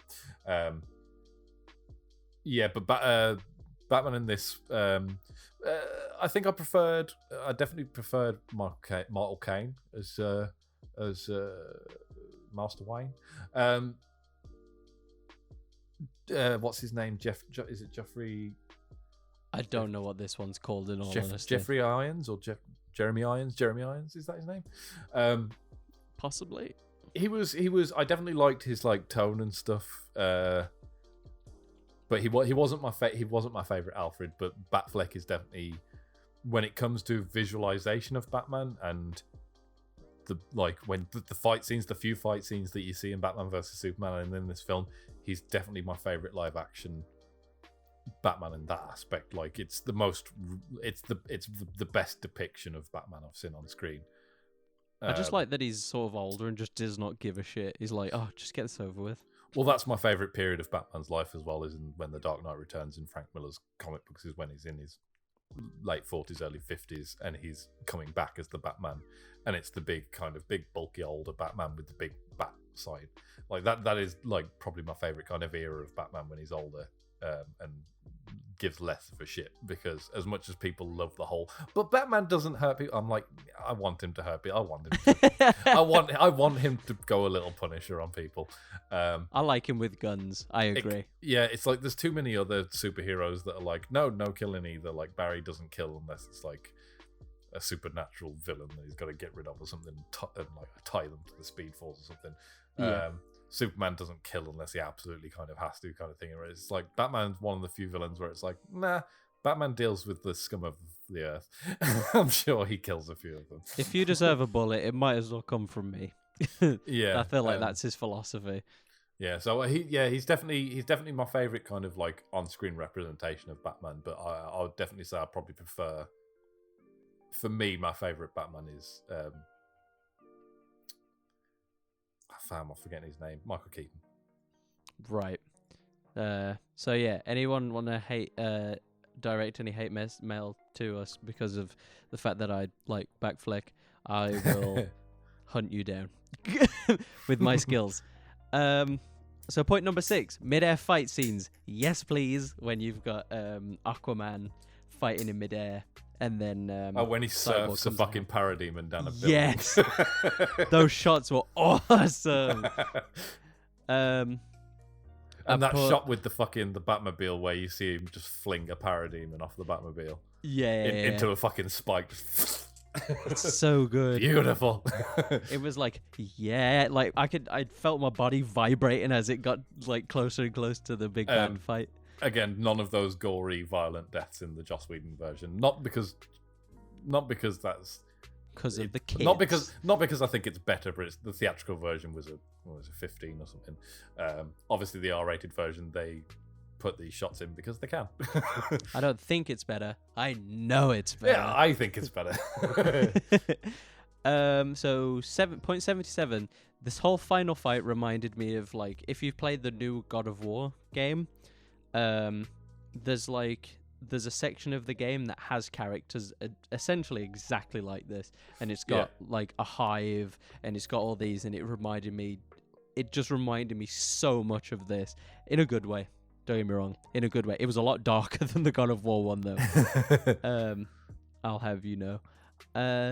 So point 78, I put why would Cyborg? So this is a point where he's got the 3 boxes in his sight, and they're fighting on the bridge, just up to the box. And I put why would Cyborg turn his back to the battle, and why wouldn't he just go around the boxes to the other side so he can keep an eye on Steppenwolf? To be fair, that's a very good point. Yeah, because I would think this is the smartest man potentially in the universe. And he turns his back to his enemy? Like, what? I think the idea is, though, he's like, Aquaman and Wonder Woman have got this. They can hold him. No, you're the smartest man in the universe. You should know this. But they do a pretty good job until the very last minute where he grabs onto him. They do a good job up until they don't. But yeah, I can sidestep that for the time being. But yeah, why Cyborg? Why? So point 79, I put again, Wonder Woman gets told that her mom is dead. He basically just goes, "Yeah, I killed them all." Not a wince, not a reaction, nothing. I assume she's like, "Yeah, no, you're lying." Well, the thing is, the Amazonians are supposed to show no fear, which is why when he says they begged for their life, she says liar, because she knows they didn't. Oh, right. Okay, that makes sense. And yeah, she's like, no, they didn't. Shut up, you cunt.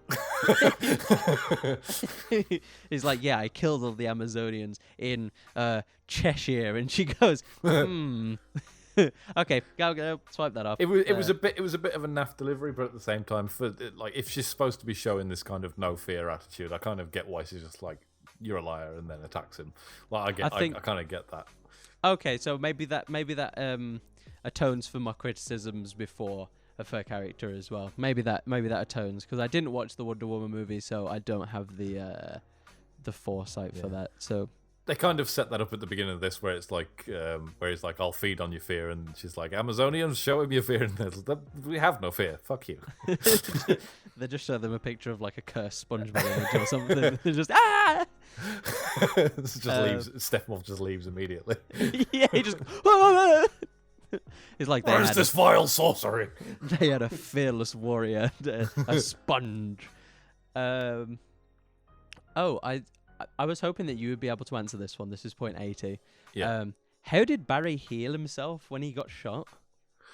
So Barry, they haven't shown it like this in the show where he can like heal himself, but Barry, one of the things along with his super fast metabolism is super fast healing.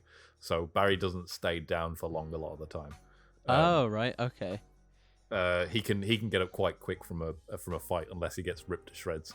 Oh, right, yeah.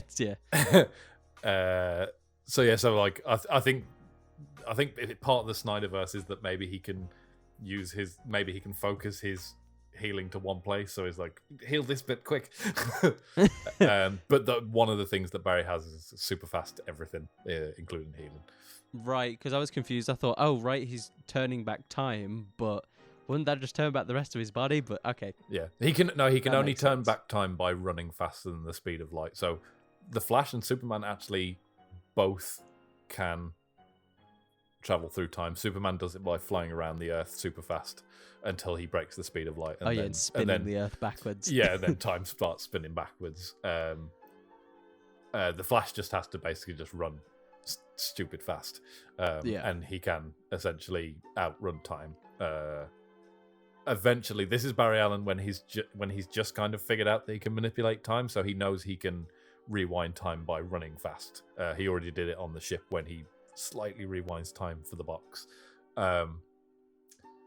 Later on, like way down the line, Barry Allen can outrun time itself. He's been the pipe dream. Yeah, in one of the comics, he's been chased by a time wraith, which are basically, if you fuck around with the timeline, the time wraith will come and remove you from it. So he basically just decides that he's just going to outrun the time wraith, and he runs the time wraith to the end of the universe, and then runs back and traps the time wraith basically at the end of the universe. And now I can fuck up the timeline as much as I want.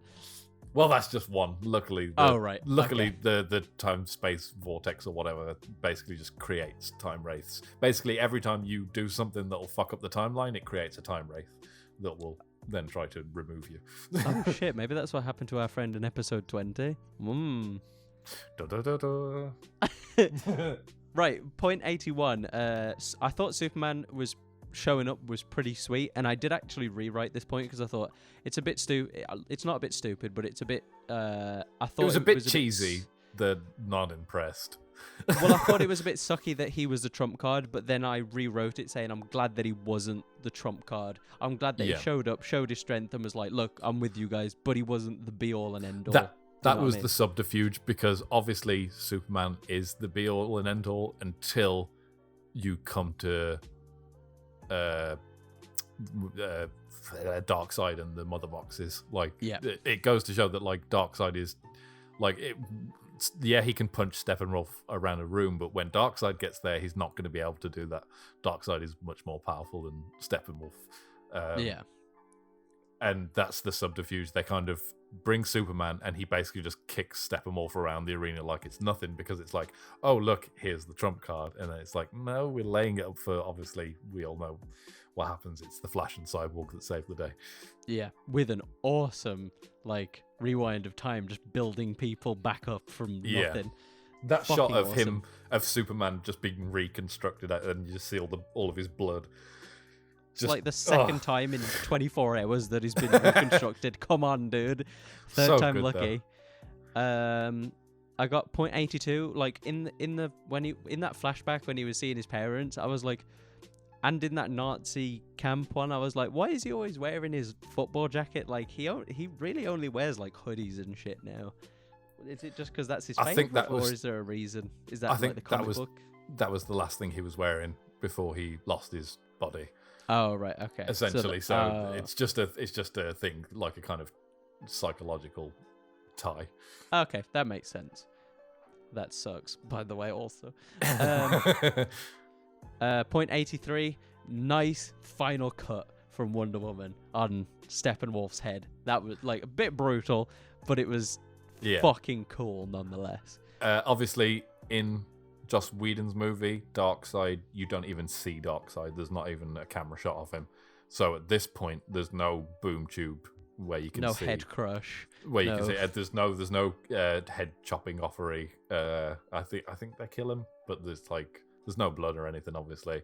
And this was quite possibly the most metal thing. This is what I like about the Snyderverse, is it's like, yeah, they're willing to just go there. It's like, yeah, no, that's what they should have done. No, yeah, I go to Marvel for the fart jokes and the punches in the face. I want to come to DC for the chopping of the head and crushing of the skull. Well, it's like, if this is where the Snyderverse was going, yes, please, more of it. Like, I've got my Marvel for my nice narrative storylines. Like, this doesn't have to be perfect. I'll take the heroes doing what they have to do to save the...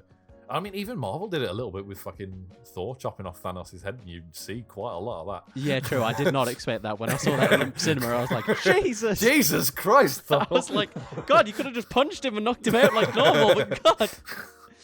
But yeah, like, but then again, it's sort of the thing as well. Like, the more DC movies they have, the better and better they'll get at it. So just keep giving them movies. HBO, you probably got a bit of money tucked away somewhere. Yeah, Give I've got to say, Snyder after the Whedon Justice League, I was like, I'm pretty much done with DC. And then when Shazam came out and I watched that, I was like, that is ridiculous. How was that a DC film? It was so good. Like, Shazam's not a perfect movie by any measure, but god damn, is it probably one of the best DC movies. You don't have to have a, like, what I learned from watching this, well, actually, I'll get into this at the end because I've only got a few more points left. I want to know, part 84.84 is, how did he put that tape recorder back together? I understand that he's, like, super good with technology, but it's not a Lego game. How did he, like, how did he do that? Again, Mother Box. He's a change. He's partially a change machine himself because he's. So he can do stuff outside of his body as well. Yeah, I think this is particularly Snyderverse. Because again, I don't think Cyborg was always made of a Mother Box. I think that's part of the Snyderverse. Okay, I'm kind of glad that they saved that talk of from his dad till the end. Yeah, that was quite a good. That was, again, like I've said, with this is probably one of Snyder's best paced and narrative movies. It's like narrative payoffs, like set up very early in the film, actually pay off at the end of the film. I'm getting close. I've only got 88 points. I'm on 85 now. 85. These people leave clothes bloody fucking everywhere. Like, you've got Aquaman dumping his clothes off into the ocean and into, like, these random Norwegian-looking women. And then you've got Cyborg leaving his clothes at his grave. Like, these people are just leaving clothes absolutely bloody everywhere. Yeah, if you want to clone these superheroes, yeah, it's easy as fuck. Just like follow them. Just follow the clothes trail. Here you go. There's a scarf. Oh, there's like a Nike shoe. Oh, I got Superman's crotch cup. His crotch. I got Superman's crotch. Oh god, his reincarnation really isn't going to plan. But yeah, those are all my points. So like 86. So I'll just run through these last. This is my synopsis at the end of the movie. I was a bit disappointed that they never expanded on the British terrorists. How they never showed Steppenwolf's, like, what he did to warrant redemption. I was kind of disappointed that they never really looked into that. It wasn't necessary. I didn't need it to understand the story. It would have been about a 5-hour movie, I think, if they would have expanded on both of these. But it kind of sucked because the British terrorist thing was kind of interesting, and then they just dropped it completely. I don't think the British terrorist thing would have ever been expanded on, but I do feel like you would have got more in the later films about what happened with Steppenwolf and Darkseid, the betrayal kind of thing. Because Snyder admitted in, like, the Cinema Blend interview, he was like, you'll have noticed there's a lot of flashing forward and flashing backwards in my films. He was just like, I just like it. I like it as a narrative thing. So, like, he likes to be able to, like, especially with, like, the nightmare scenes, having like these little flash forwards into the future. I think we would have got a lot more flashbacks as well in the films, because basically after this film, the whole universe was going to take a massive turn, which I'll explain more in a minute. Okay.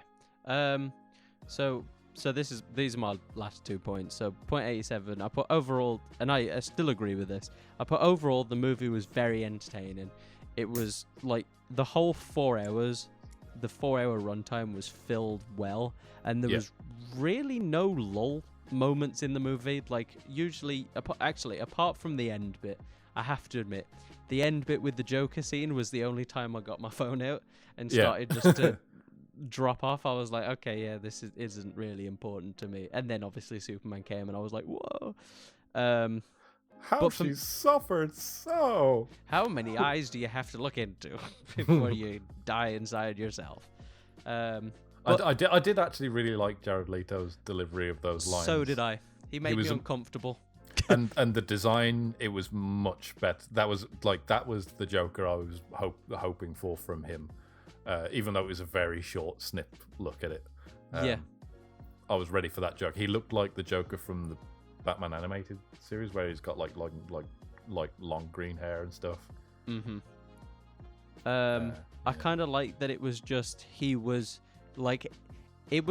he was insane in this run, rather than just the in Suicide Squad where he's a bad gangster just for being a bad gangster, instead of just being clinically insane and is in his head best friends / mortal enemies with Batman.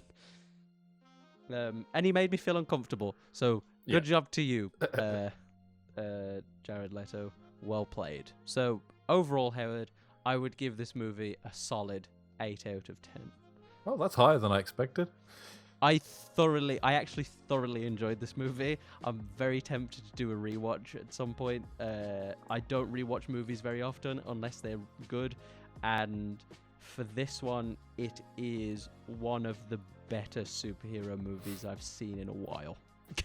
I will give you that, Snyder. I think there's a lot of stuff that I'm probably going to give it a rewatch at some point. I think there's a lot of stuff that probably serves better from a second viewing. I know there's a bit of stuff when I did a bit of research afterwards, so I'd be able to bring something to the conversation. There's a lot of stuff that I did miss in the film for someone who generally knows a fair bit about the comic books and stuff, and there were a fair few things I completely missed. Surprisingly, there was a lot of stuff I latched onto, like with the whole Lois pregnancy and the baby and the baby carrier and Bruce saying congratulations. Like I was like, which I completely missed.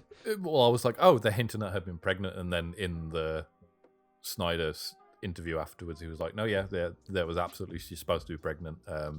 He was like, in my story, the baby was going to be born with no superpowers. He was going to be a human, and then the second baby was going to be essentially part Kryptonian. So there was going to be like... Just imagine the Snoop Dogg meme where he's just like, who? But instead of who, it's like, two! So there was going to be... So in the Snyderverse, there was going to be baby Superman at some point. Baby Superman 2 and Jake. Baby Soups and Guy. I definitely... I think there were a few places where you could have absolutely cut things if I was going for a 3-hour theatrical movie, but I knew going into this that this was all the raw footage and basically it's everything they shot. So I kind of knew that there was going to be gratuitous shots that I didn't need to be in the film.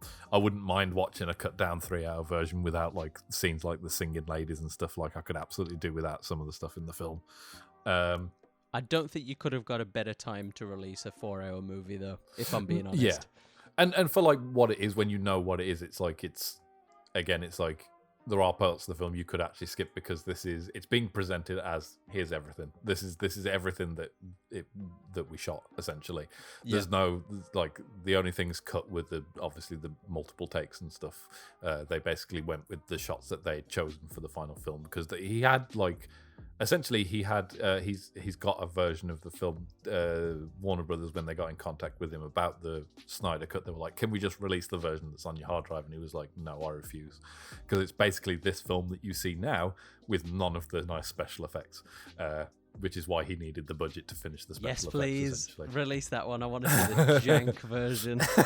So there is on his hard drive there is a jank version of the Justice League Snyder Cut. Yes, please. Like the Twilight moment where it's just her just patting the head of him without no CGI when he's supposed to be a wolf. I just want that cut of the movie where all the CGI is just naff as fuck. Tennis balls. Yeah, like tennis Minecraft balls on character sticks. level looking shit. Oh, yes. Yeah, so a few things from the interview afterwards was essentially the 4:3 aspect was the IMAX aspect. You can see a lot of the top and bottom of the film. You can absolutely cut it and watch it in 16:9. You won't miss a lot of the top headspace. You see a lot of headspace because that's how they usually film films with a lot of extra room to cut down, essentially. So if you've got the 4:3 version and you've got a TV that can adjust and crop aspects, then you can watch it in 16:9. There's nothing stopping you. Have a blast. Yeah, you don't need a theatrical fucking restoration, which is what people are asking for. It's like Snyder's already said he's made an agreement with Warner that they're going to do some charity screenings in Los Angeles and stuff where people will actually be able to go to the theater and watch the Snyder Cut. Oh, nice. But it'll only be raising money for charity. That was part of the agreement with Warner Brothers. So the agreement he made with Warner Brothers was that he wouldn't reshoot and he wouldn't shoot any new footage, which he did break that promise. So he's going straight to jail. He only broke it in a few very small places. Like I said, Martian Manhunter was never supposed to be in the film. That was all kind of put in afterwards and filmed in his driveway on a green screen. He cast a Hal Jordan Green Lantern who was supposed to be in the end of the film. That scene between Martian Manhunter was supposed to be Bruce and Hal Jordan. So the story was supposed to go, if you were watching the flash forward nightmare scene of Cyborgs, you saw Superman holding a body and Darkseid putting his hand on Superman's shoulder. Yeah. That's when Darkseid has got a hold of the anti-life equation, and the fact that Superman was brought back by the mother boxes gives Darkseid control over Superman. So basically, Bruce was supposed to fail at the beginning of the second film in saving Lois. So the body that Superman's holding in that vision is a melted Lois Lane, essentially. Batman fails to save her. Triple kill. Fucking. And that puts the world into this apocalypse world that you see. And the second film is all about Batman and his little ragtag group of people, which you saw in the nightmare scene at the end. And they essentially, the idea of the second film was that Batman and the Flash, who you saw in the armored Flash suit, awesome looking suit, by the way. It looked fucking sick. They were basically traveling the world to find the mother box so that Flash could travel back to this point to help Batman, essentially. So the third, so at the end of the second film was supposed to be Batman's redemption. And sacrifice. Batman was probably going to die at the end of the second one, saving Lois, which triggered Superman to go into this villain role in the second film. He was supposed to be the main villain, back to Darkseid being the main villain for the third film, and Superman being the hero of the third film and saving the day against Darkseid, essentially. Sort of like the Avengers. Layout, really. So you can see parallels. And Snyder was doing this whole thing that everyone's loving with like the multiverse and doing like Elseworld stuff with like Marvel. Snyder was planning on doing several years ago with DC. That was his kind of trump card, was like, okay, we haven't got the lead up films to these big films, so instead we're going to just go all in and give everyone everything. Essentially, we're going to do alternate universe stuff. We're going to do time travel. We're going to do basically all the stuff that Marvel then did. Anything that you brainstorm, you just put a little circle in the middle of the thing, put what is cool, and then just like put everything that you can think of. So Snyder was actually going to beat Marvel at their own game, but DC panicked with Batman versus Superman and the bad reception of that, and that's when they obviously got Joss Whedon in to do all the reshoot stuff.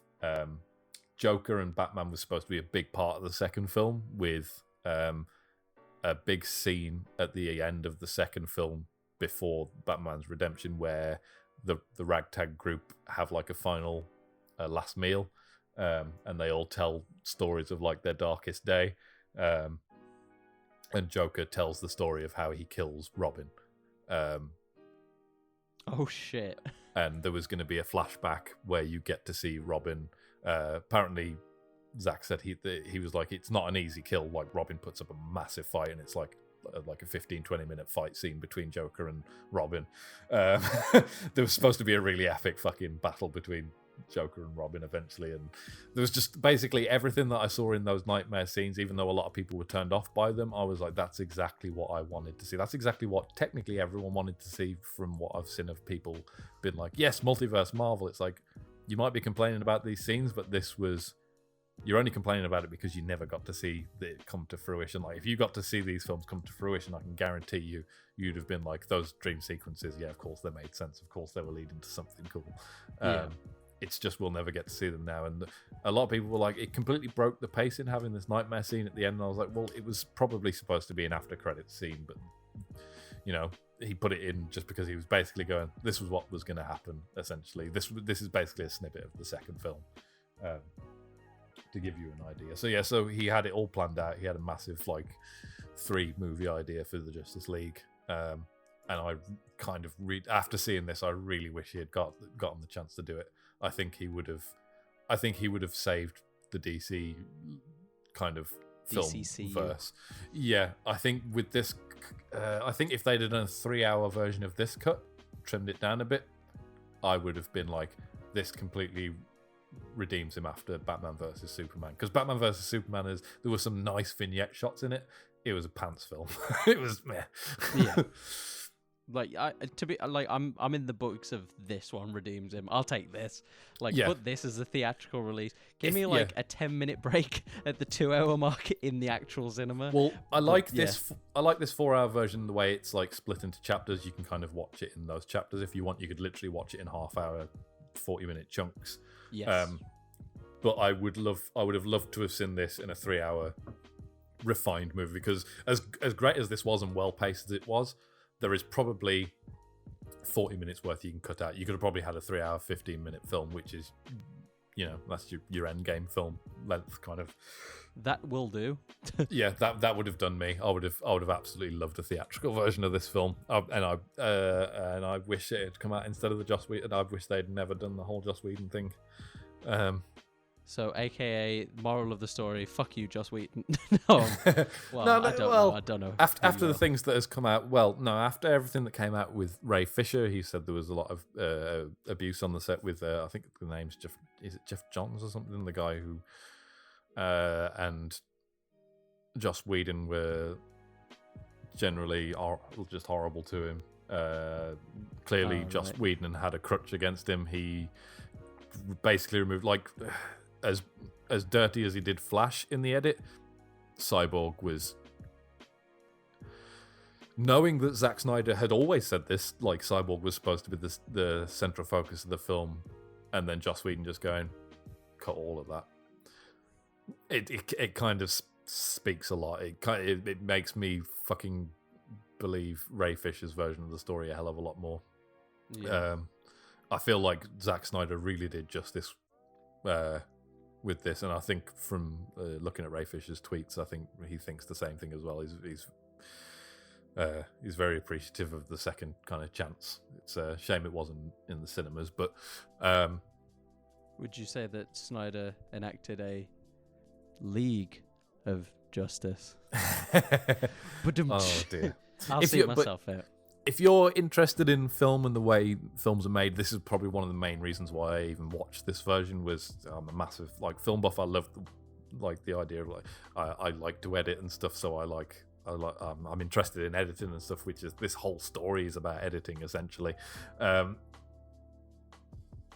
if you're like me and you're interested, I would go and watch the Joss Whedon version. Even if you I can guarantee you probably won't enjoy the film, but you will, if you're like me, you will love sitting there going, why did they do this? What is this? What does that even mean? What? Because play a drinking game with it. It would probably make it a lot more of an enjoyable experience. Yeah, because when people say that these are two completely different films, they're not exaggerating. There are some scenes that both the films share. They are not the same films whatsoever. They're completely different, narratively built. They've got different tones, different atmospheres. Yeah, they're two completely different films. You can watch the Joss Whedon version now and you will watch a different story. A completely different story. Yeah, Steppenwolf is the main bad guy. It never goes any higher than that. There's just none of that building up to, there's none of the world building. Flash is just here. I think in Red Letter Media's version they break it down. It's at the 15-minute mark we're introduced to Flash. At the 18-minute mark we're introduced to Cyborg. At the 22-minute mark we're introduced to this. It's like literally the film's just going bang, bang, bang, bang, bang, bang, bang, just going through a bunch of just random scenes and just kind of slacking them together. Instead of giving you a little bit of time to get to know the characters a little bit. Yeah, there's no time to breathe in the Joss Whedon version. Because like you said, in this version, there's not a lot of downtime. The slow motion is basically your downtime. That 10% of film where everything slows down, that's your downtime. Yeah. The rest of the film is very well paced, and the story keeps up. There's always the next bit of story coming.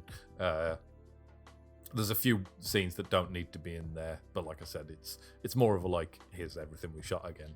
It's not meant to be the theatrical cut. If you're watching this for like a theatrical movie, then you're not gonna get that. It's more of like a big art project. And a very entertaining art project at that. But what I have to say is, like, I'm all, capitalism bad, but so I hope somewhere somebody with a lot of money is itching to write a contract to make another one of these. Like, I'm all for no really bad hope capitalism, so, but because the these amount of movies are fucking awesome. So please give someone money to make another one. the amount of talk Snyder has got people talking about the DC universe again. Like, no one was talking about the fucking DC universe before last year when they announced the Snyder Cut. No one gave a fucking shit. The only thing people were interested in was Wonder Woman and Aquaman. And then after Wonder Woman 2, everyone was a bit, on Wonder Woman. Do you think we would have made this episode on the last Justice League? I don't think so. No. I didn't even think we were going to make it on this. To be honest with you, I didn't think I was going to watch it like when it came out and stuff. But to be honest, everyone's buzz around it got my curiosity the better of me, and within 2 days of it being out, I was like, I'm going to have to see it. I think I'm glad that I was more caught up with the buzz rather than what people thought of the movie, because I didn't look into what anyone thought of the movie before watching it. I'm glad I went in with a fresh slate. I didn't watching the last one either. Yeah, I looked surface level, so I basically looked on Twitter to see what people were just like, whether they were praising it or booing it, and basically everyone's response was, well, it's better than the Joss Whedon cut. So there was no one going, it's shit, but everyone was going, it's at least better than the Snyder cut, than the Whedon cut. Right. See, I went in with like blinders on. I had no idea what people were thinking. So I went in knowing that people with the same sensibilities as me have enjoyed this more than the Whedon cut. So at that point, I was interested. I was already interested because of everything that Ray Fisher had kind of talked about Warner Brothers and kind of leaked. I was already interested in the process of how the movies came about, but it piqued my curiosity when the general public had sat through a 4-hour cut of a director's cut of a movie as if it was just like any other movie that had been released. Like, people who have no interest in film have suddenly got really interested in like film and the goings on and how decisions are made and stuff. It's hello, here I am. It's really opened up the discussion for a lot of people. It's been quite interesting to see people get so interested in the workings of film. So yeah, it's nice. Yeah. Do you have any final words on this? Do you have a final rating, maybe, or like, you don't have to, because I know ratings can be like really trivial. But it's not the DC universe that I would have pitched or planned, but after seeing those short snippets into what he was planning on doing, I would probably give this. I probably wouldn't give it the 8 that you gave it. I'd probably give it like a 6.5, maybe a 7. Yeah. But because I'm actually more interested in what he was going to do. This was basically, after seeing those, I know that this was the setup movie. So this was like, this was Civil War. Oh, okay. Oh, shit. Yeah. Imagine what they would have done by the time they got to Endgame. Fuck. God, we lost a gem. Well, we don't know what could happen in the future. It's not like they put a tombstone on this and it's trapped underground forever. So now that this has come out, you never know. There's a lot of people with a lot of money who would like to make more money, I assume. I think he put those scenes in just in case. It was like, just in case this goes nowhere and I'll never get to show my film, here are these scenes. I have a feeling now, after this reception, I think Warner Brothers might be more open to looking at the Snyderverse, but I don't know how interested they are. I know they make stupid, odd decisions at Warner Brothers. They might be like, no, we're going ahead with this new universe with what's his face and some of the characters from the last universe. Okay. Then we all lose interest. Yeah.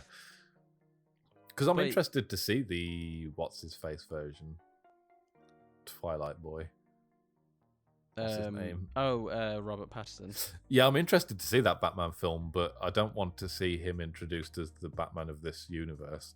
If you're going to do anything, and Batfleck's going to leave this DC universe, maybe have him introduce Batman of the future and have Terry McGinnis come into it, and have a continuation of that universe, or have, I don't know.